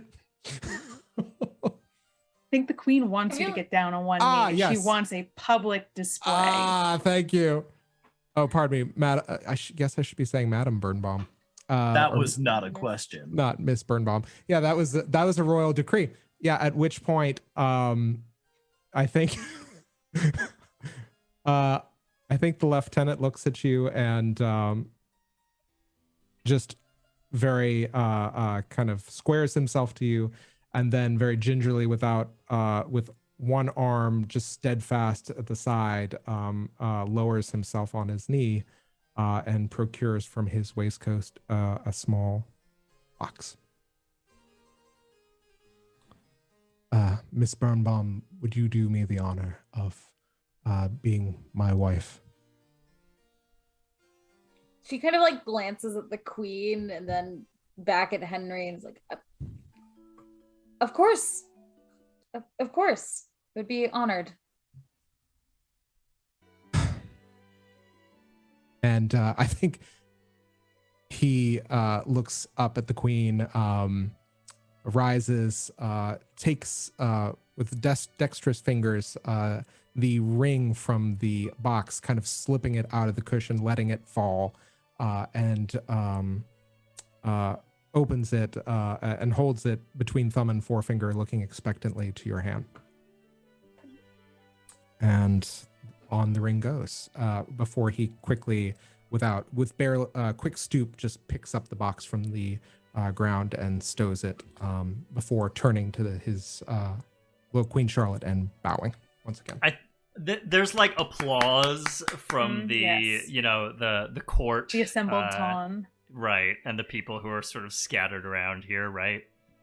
I think you see Edwina Sharma look a smidge put out, but they're all applauding, but you notice something kind of twinkle in her eye, and Kate Sharma is also looking kind of a little confused, but happy for you nonetheless.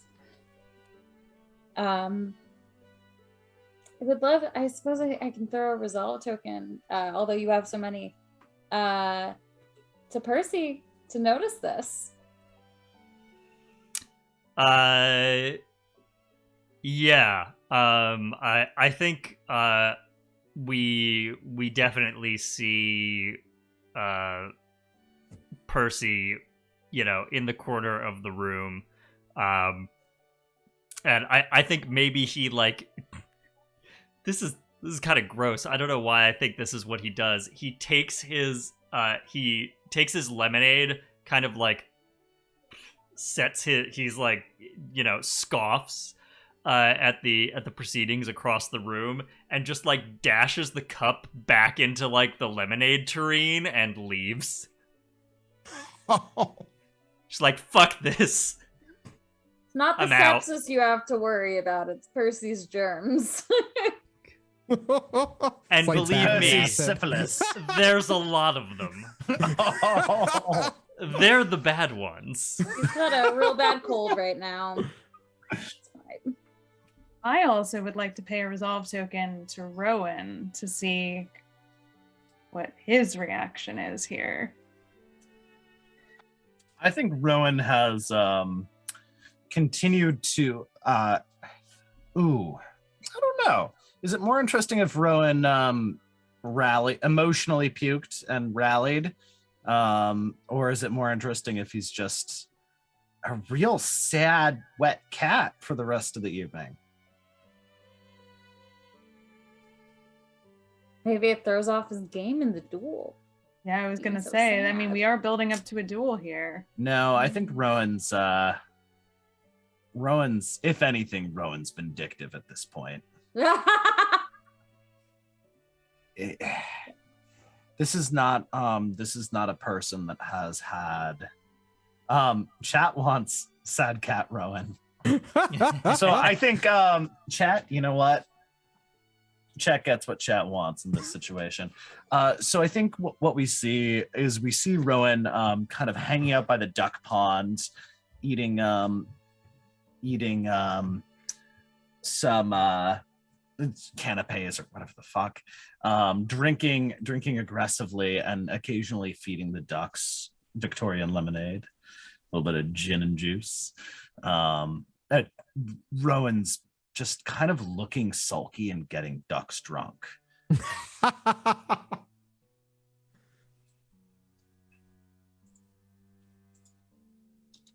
These poor ducks! What did they do? What did they do? So I think at this point, like it's kind of you just see like Rowan's rebuffed a few attempts to talk to him, just generally looking sad, like very much. It's kind of like watching somebody go from like this really outward emotive person into a sad scarecrow, where it's very clear that these clothes are on a rack, and just a sad boy getting some ducks drunk because he said something really shitty to somebody who he's still in love with and can't reconcile that with the fact that it's somebody who broke his heart. So he's getting ducks drunk like an adult. This is the sad session. This is yeah. I think it's like I'm imagining people are like starting to say stuff, like being like, "Oh, what is going on?" Like a lot of like, "Is the Marquess?"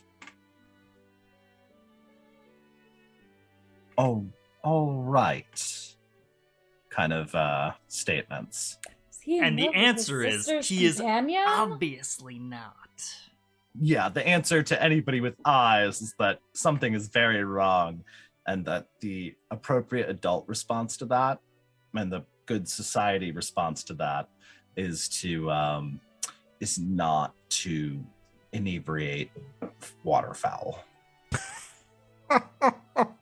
Bit of a foul act, really. It's rude. It's the rude. first rule of good society: do not inebriate the waterfowl. Sorry, I had to do that.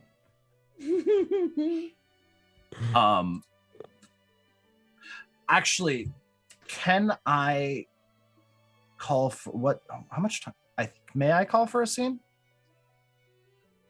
So Yeah, do actually, this is yes. I think if we defer the duel entirely to next time, I would like to defer the duel entirely. I would like to call for a scene with you playing as Sloan. Okay. I'm sad I stored up a bunch of resolve tokens so I could stab that motherfucker. No offense, David.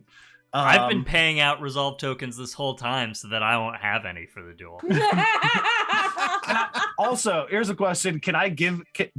all right, we'll talk about this later. I think Rowan just kind of abruptly gets up, grabs a pitcher, and leaves the party looking very sad. A pitcher of lemonade. And is off to find wherever their sister has sequestered themselves and left to them in this quagmire of a fucking mess. I think Sloan is practicing her swordplay, as she said she would be. She's deferred this ball entirely. She detests things of this particular nature and is happy to have an excuse not to be there, claiming a headache, and that, well, her swordplay is more important, truth be told. Where is this? For whatever reason, I'm picturing like a corner tower room. Yeah, What I think is that it? works. Are we past sunset? Probably. I would say this is an evening. I mean, the ball generally takes place at evening. So I'm picturing like a corner tower sitting room that's been kind of taken over. There is candles, lots of candlelight. It's a little bit sparse. It's clearly like this room is normally shuttered. This until like normal, it would just normally be shuttered. It's just not in use. So there's been a chaise lounge hastily dragged in here, along with a few standing candlesticks. And I think there's kind of there's a quick, I think it's a rather convoluted series of raps on the door, which is definitely like a weird prearranged twin code. Hashtag twin code. Enter. I have no idea what you just said. Enter. Oh, thank you. That was Hopper. I play with chainsaws for a living. Yeah, so Rowan opens the door and just kind of very disheveled, coat askew, and looks at Sloan, who I imagine is in the process of sorting. There. I didn't expect you would be here. Neither did I, to be honest. What? Good heavens, what's wrong with you? You look... Everything happened. I'm a little bit drunk, and holds up an entire pitcher of lemonade and just takes a swig from that. I think some of it slops down the face. You can see some of the powder comes off, so there's some tan exposed. We've got a little tan area. Yes, I can see that, and I think she makes to grab the lemonade from you. Would you like some? It's very good. Yes, I will take some. Excellent. Thank you. Yeah, it's good. I brought it for you. No, I brought it for you. See that. However, I also see that you are completely sloshed. And knowing you, there's a reason. And I'm imagining you are about to tell me what it is. I was going to preface it in a very different way, but, well, oh, sorry. But I did come up here quite a bit angrier. You definitely could have given me a bit of warning, no? Warning about? Oh, what do you think? And I think at this point we get catty drunk. We get sad, wet cat, but still a wet cat, Rowan. What do you think I'm referring to? Potentially an event of some nature or some sort of concern? Or is nothing to be concerned about the duel. Don't worry, you won't have to partake. I intend to fight it. I didn't expect you would be here after all. High time someone fight Earl Devonshire, and I think I'm most up to it. You're probably not wrong. But No, I I'm not. Also may have said something rather devastating to Henry. Devastating. You can barely imagine it. Wow. That's hurtful. It really is. My heart, it's shattered. See it right there on the floor. Yes. Spilled. I think it rolled underneath the chaise lounge. Perhaps you could fetch it for me. Speaking of which, you haven't told me what it is that's driven you to drink. I think Henry wants to kill me now. Henry? What have you done to Henry? I said something rather devastating to him. Weren't you listening? Why would you say something rather devastating to Lieutenant Wyeth? Because we love reasons. Lieutenant Wyeth. Yes, we love Lieutenant Wyeth. Lieutenant Wyeth does not love me. And Rowan explodes down on the fucking chaise lounge, and then also like rummages around the coat. I chucks a dagger. I brought you something. It's very nice. And it absolutely is supposed to kind of like dramatically fly it at her feet, and definitely goes all the way across the room, and you hear like you hear something get knocked over. Oh, sorry. Nice Thanks, aim. off. Yes, well, I've been drinking. Right. Making friends with the ducks. There's ducks. Yes, there's ducks downstairs. Didn't you know? No, I can't Lovely say I'm creatures. surprised. They think of everything, the Bridgertons, except how to deal with the duel, but they don't know will happen, and it is completely illegal. That I'm looking forward. Of course, dueling is illegal, but it's also the only way to settle these things. I can never really keep track of what's legal and what's not. Seems all very Guidelines? Yes. I mean, are they really rules or are they suggestions? Depends on what kind of family you're from, I take it. The Athertons are not one for rules. The Bridgertons are. How quaint. Isn't it just? But back to Lieutenant Wyeth. You seem to have a falling out of some sort. Yes, well, I don't particularly want to talk about it anymore. I would like to be unconscious or, I don't know, knee deep in whores, thank you. Would you like me to duel him for you? Yes, please. No, don't do that. You'll kill him. He's only I got may one have arm. to. He's only got one arm He now. is Percy's he lost second. an arm. He didn't die in the war. I don't want to have to duel him. Please don't. It would make me sad. I do want to duel Percy, so hopefully I can deal with Percy, and that will be that. The worst, absolutely. Deal away with him, and then you won't have to fight him. Just kill Percy and. Wait, is this to death? I'll be honest. I have had a lot of liquor. Most likely, he'll chicken out before we ever get to that. That seems likely. Men like Percy don't do well when confronted with serious consequences. Chickens are so inferior to ducks in so many ways. But what about nightingales? I've heard they have those downstairs as well. Yeah, boring. I haven't heard about the ducks, but I did hear there's some sort of large cage of nightingales. If you like fancy pigeons, then I guess that's your fault. Look. Go to sleep and apologize to Henry in the morning. You'll feel better. No, I won't. You will. I'm sure I'll feel worse. You'll feel better if you apologize. Trust me. And I know we don't apologize easily, but it's all the more important that we force ourselves to do it. Otherwise, you end up like Percy. Ugh. And you don't want to do that, and neither do I. Why is this all so hard?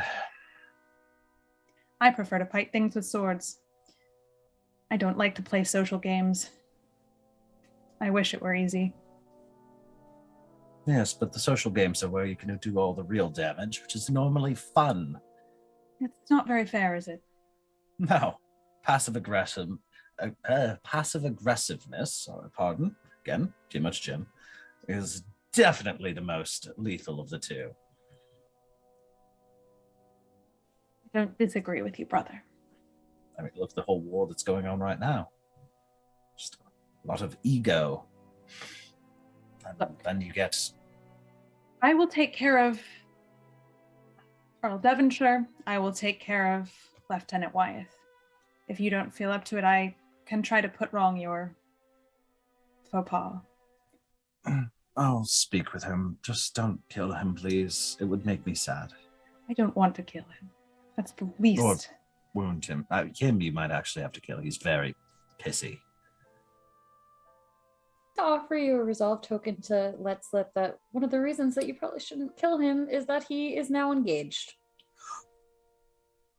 Oh, yes. And I should mention that also. I'll take that resolve token for... Yeah, I got 5 now for the record. That's right. Rowan's just like... Also, he may have gotten formally engaged to, your friend. In front of the Queen. And everybody. And all the ducks. Who? The ducks. The ducks got engaged. No. Sorry. Henry and Sidonie? Sidonie? The one that's always very with. So he actually. Yeah. With the knee and everything. It was very cute, I guess is the word. In a painful and awkward sort of way. I'll be honest, I wasn't really paying attention towards the end. Sorry. Well, I suppose I should give Sidonie my congratulations then. She knew, we had, for a while, it was... I shall give them both my congratulations. I'm going to find somewhere to throw up. And then tomorrow, if any of them hurts you, then I'll shoot them. And, yes, please don't kill him. Thank you. And brother. Yes. There's water over there. No. I've heard Percy bathes in it. Occasionally. Force yourself to drink it. You will not regret it. I've drank a lot of water I regretted. But not as much as you'll regret that lemonade in the morning. Speaking of which, where did you put it? I shan't ever tell. Rowan just gives like a very, I think the body language is 100%. This is a lot of, I feel like a lot of communication has been going on between them, and like very like lots of little twitches and body language postures and facial expressions. Like these are two twins that are deeply entwined in each other's lives and convey a shitload of information in a nonverbal manner. And I think like this is, the camera kind of pans to that, which is just Rowan kind of like looking like kind of whole in a way that probably he has not looked in quite a while. I think we see Sloan looking kind of ambiguous. And I will leave Marcy to determine the particulars of how she reacts to this news. But it's so sad. I'm so invested in these characters, and I'm gonna have to fade away like Thanos snapped me. I think before the night is out, there is one scene that we must see this evening, and that is Sidonie and Percy. Where does Percy come upon Sidonie by herself after this? I guess after her engagement announcement, I feel like you've withdrawn somewhere, and Orangery. I want to know where and like what Sidonie's sort of state is. She's in the orangery. She is standing. I think she's sitting underneath a tree. Doesn't care if her dress is getting dirt on it. And she's just kind of like, she's got her knees pulled up to herself, and she's just kind of like staring off into the distance, and it's like completely dark in there. The thunderstorm has begun to come in. There's drops of rain rolling down on the sides of the orangery, because I'm assuming it has glass walls. I've decided it has glass walls, and she's just kind of like, sure is a night that is happening to me. So this is an enclosed space, right? Yes. Okay, yeah. So you hear the door open, you hear somebody duck in, and you get a bloody hell. Well, that came out of nowhere. She scrambles to her feet and tries to hide behind the tree. And Percy catches sight of you. Hello there, who's that? No one. That's not very convincing, you know. She steps out, she's like, I'll do this on my own terms. Yeah, Percy's demeanor instantly shifts to just fight mode. Oh, Miss Birnbaum! Fancy meeting you here. Whatever are you doing out here in the orangery in the midst of this downpour? Shouldn't you be back up at the ball with everyone? You've just been engaged, after all. I wanted to see the orange trees that Daphne Bridgerton keeps talking about. Oh yes, they're lovely this time of night. Why are you in here? Shouldn't you be back at the ball drinking your way into someone else's bed? As much as I'd love to be, the proceedings have rather spoiled for me. Do tell. Well, you should know, as you are rather the direct cause of that. And he, begins approaching. I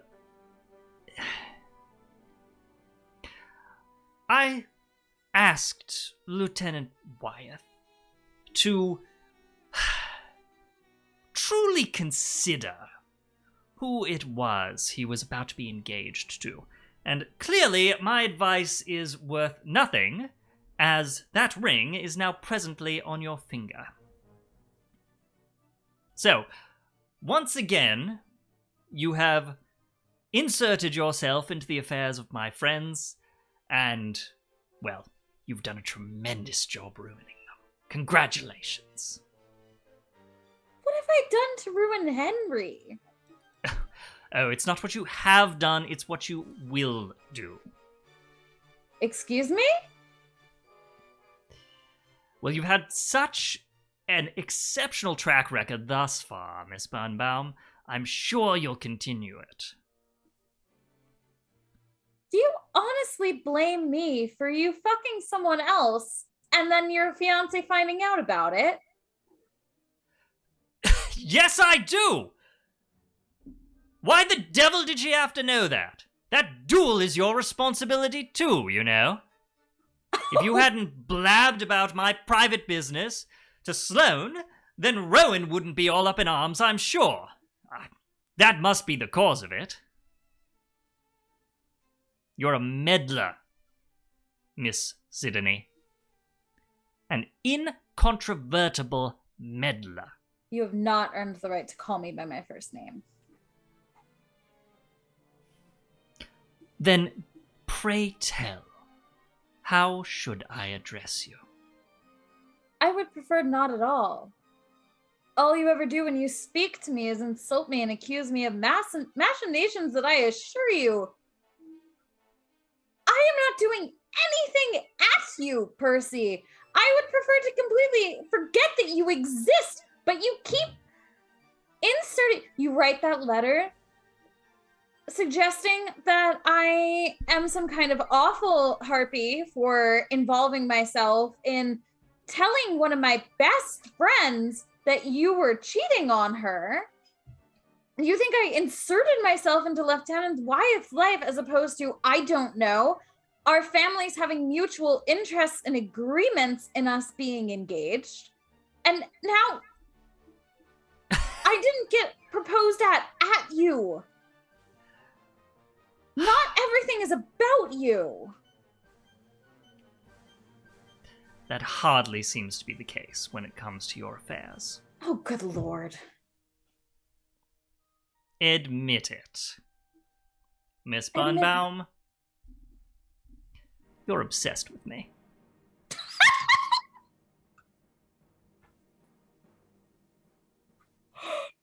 I rather think it's the opposite.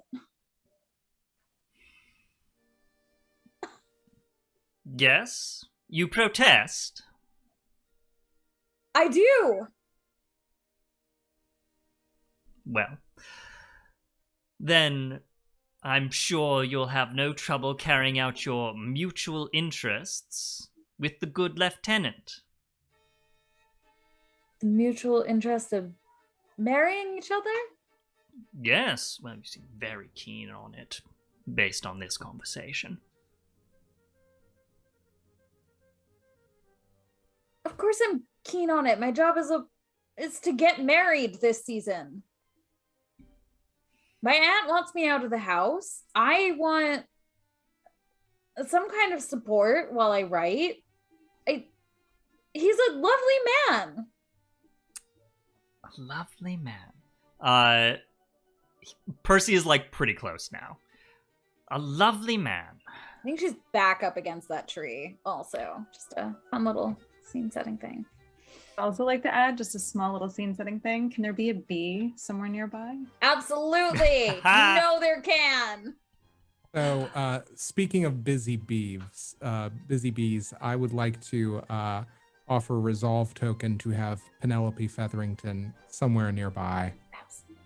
Yeah, I will offer it to Sydney. Great, I'll take it. Amazing. That is the first word that you have said of Henry's character in this entire conversation. Third on your list of reasons for marriage, Miss Birnbaum. I find that curious, don't you? it can't shock you that it's not a love match. Very few marriages are.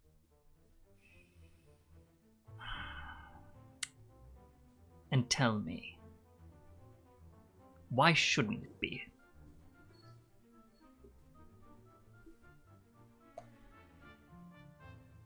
Why shouldn't it be a love match? You've no aspirations of such a thing.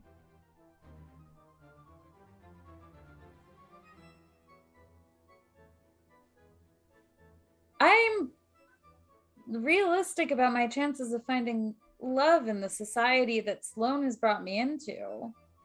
Most of the people, yourself included, look down on me. I'm a tool for them to curry favor with her. I may as well embrace it. I'd like to offer a resolve token to make this situation chaotic. It's already chaotic. I'd like to offer what's to your make it pitch? worse. What do you got? You know what I got. Drunk ducks. Drunk ducks is what I got. It always comes back to drunk ducks. Always comes back to drunk ducks. I kind of gotta. I set it all up. I'll offer two. Wait, can I offer more than one resolve token? I think only the one. I can't. Generally the one. What are you hoping to do with them? I want this situation to get weirdly intense in an exterior way. I want you guys to get stuck in here together. Oh, they're swarming outside. The drucks. The drunk ducks have gotten aggressive. They've conspired with the nightingales. There's going to be a massive revolt. God.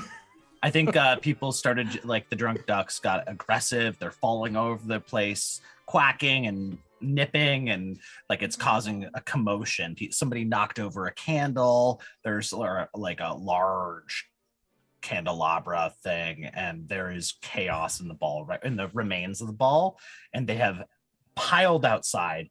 They are outside the door, causing a scene. You just need one goose and one peacock, and you take over the entire town. Truly.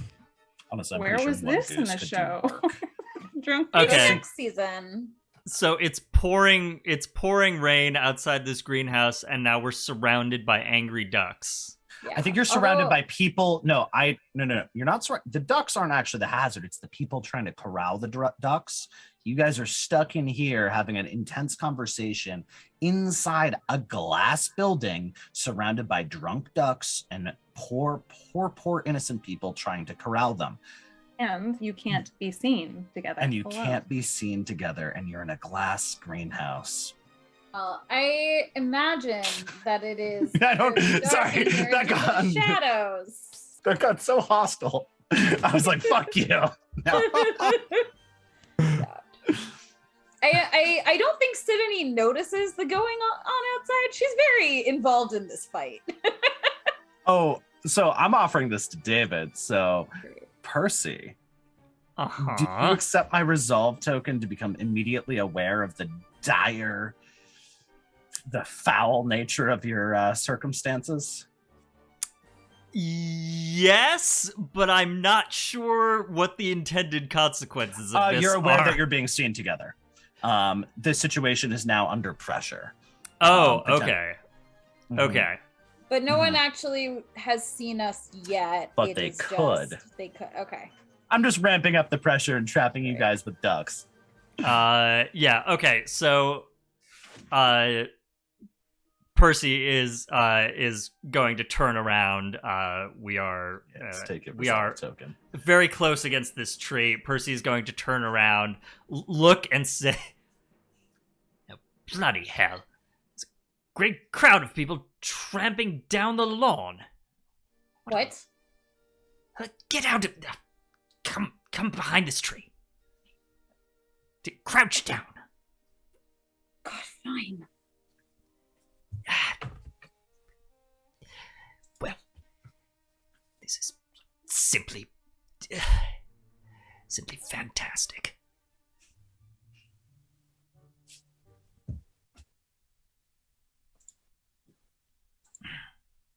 They're not going away. Why not? I don't know. It's hard to see through the rain. I'm sorry, it's hard to see through the rain. Well, then there shouldn't be any... God, is there no back door? Let's find out. And we begin creeping through the greenhouse, to the back of the orangery.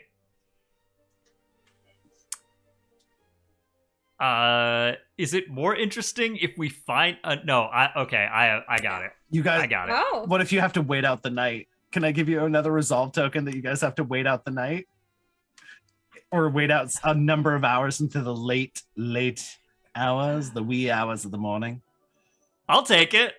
Look, you guys invited me in here. I'm like an eldritch horror. You invite me in and I get my tentacles into the worlds. And now there's just weird ducks everywhere. Yeah, okay, so we're like crouched down in the dirt, in and amongst the foliage of these trees, at the back of this orangery,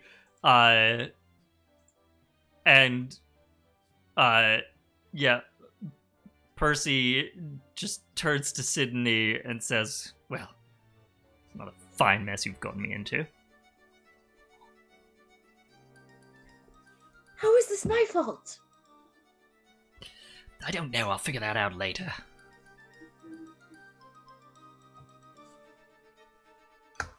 It's really quite funny that you think that I'm obsessed with you. So you seem to make everything about me somehow. Why shouldn't I? You've clearly been dogging my every move.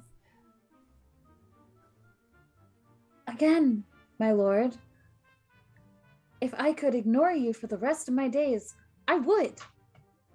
You do nothing but vex me. And yet, here we are, crouched together, behind a grove of orange trees. God has a sense of humor.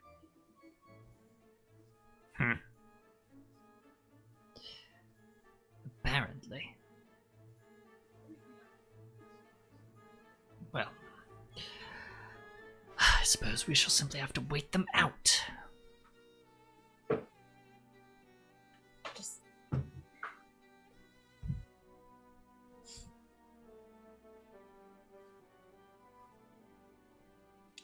Should have left when you came in.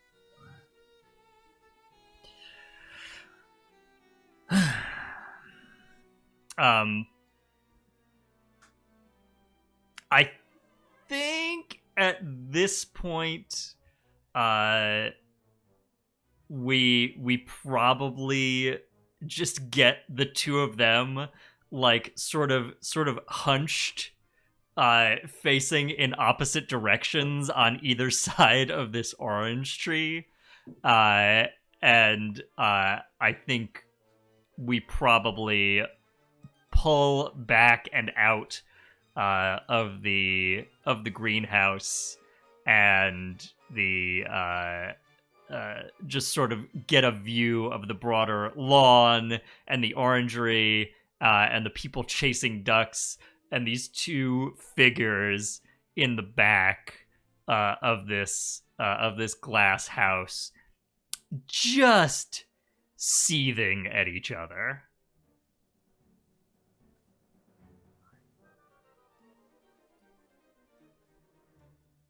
And I think that will be our session. We will continue our novel chapter at the top of next session. We still have a duel to get to, and we have this to resolve as well. So lots to pack into next session, which will be our final session. But I think we can do it. I think we can wrap the cycle of play because, you know, we're great like that. We can try. Amazing. All right. So I know we've gone long. So briefly before we sign off, I think we should briefly go around and plugs. So let's start with David. All Who are you? right. Where can we find you? What do you want to plug? Yeah, once again, I've been David. You can check out my game stuff over at dbb-8.itch.io. You can get some games that I've designed there, including some stuff that we have played right here on Flights of Fandom. I'm on Instagram and Twitter at DBrunelBrutman. I will be back here for the last one of these next week, so come back for that for sure. I'll see you there. And then in May, I am bringing back with at least one of these good folks our Star Wars flight for May. So make sure you join us for that as well. And with that, I will kick it over to the next person. That would be over to Chloe. You can find me on Twitter and Instagram at Chloe Sobel. And you can find my games on fiercefully.itch.io. That's it. The Hopper. Hey, what's up? Still me, still Hopper. Sorry about that.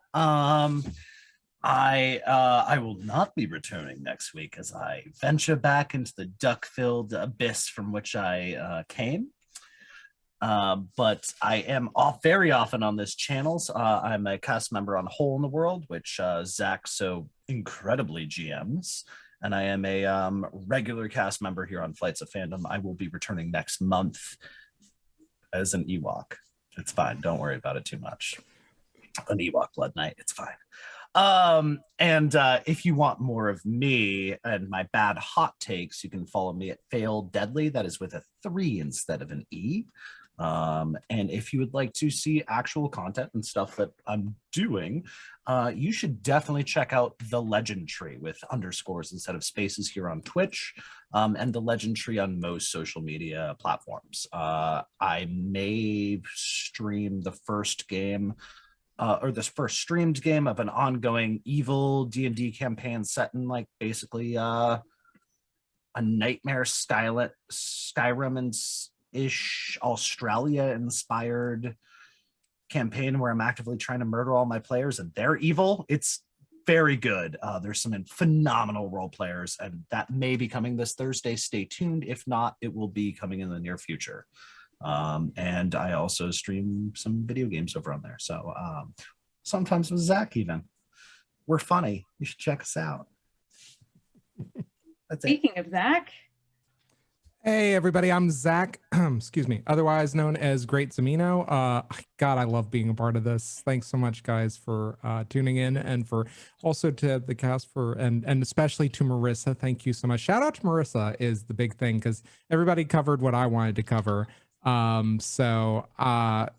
Just absolutely in love with playing this game with y'all. So thanks so much for giving me the opportunity. And you can find me at anywhere on the web as Great Zamino. Find me in our Discord, find me on our YouTube channels, which I will helpfully display for everybody. Momentito. And I think that'll be it for me tonight. Fabulous. And for my part, I would like to plug this fantastic game. So if you have not played Good Society, what are you waiting for? You can see how much fun it is and how much drama it generates. Go check it out on the Story Brewers website. You can find more information about that and the expansion book, Expanded Acquaintance, there. I would also like to plug the Lady Thistleton supplement that we are using for Rumor and Scandal, which is a new edition meant to make your Good Society games feel a little bit more Bridgerton-y. So if you want that and you're like us and want to do lots of Bridgerton drama, go there, check it out, download the supplement. And finally, I will plug the creator, or at least one of the creators of Good Society, Haley, is going to be GMing or facilitating a 12 session game on Roll For It's channel starting on April 23rd, called The Eaton Grange Estate. It uses the Good Society downstairs, upstairs part of the Expanded Acquaintance book. Trust me, games of that length are going to be fantastic to watch the drama unfold. So definitely, if you like this, go check that out and go support them. It will be a fabulous time.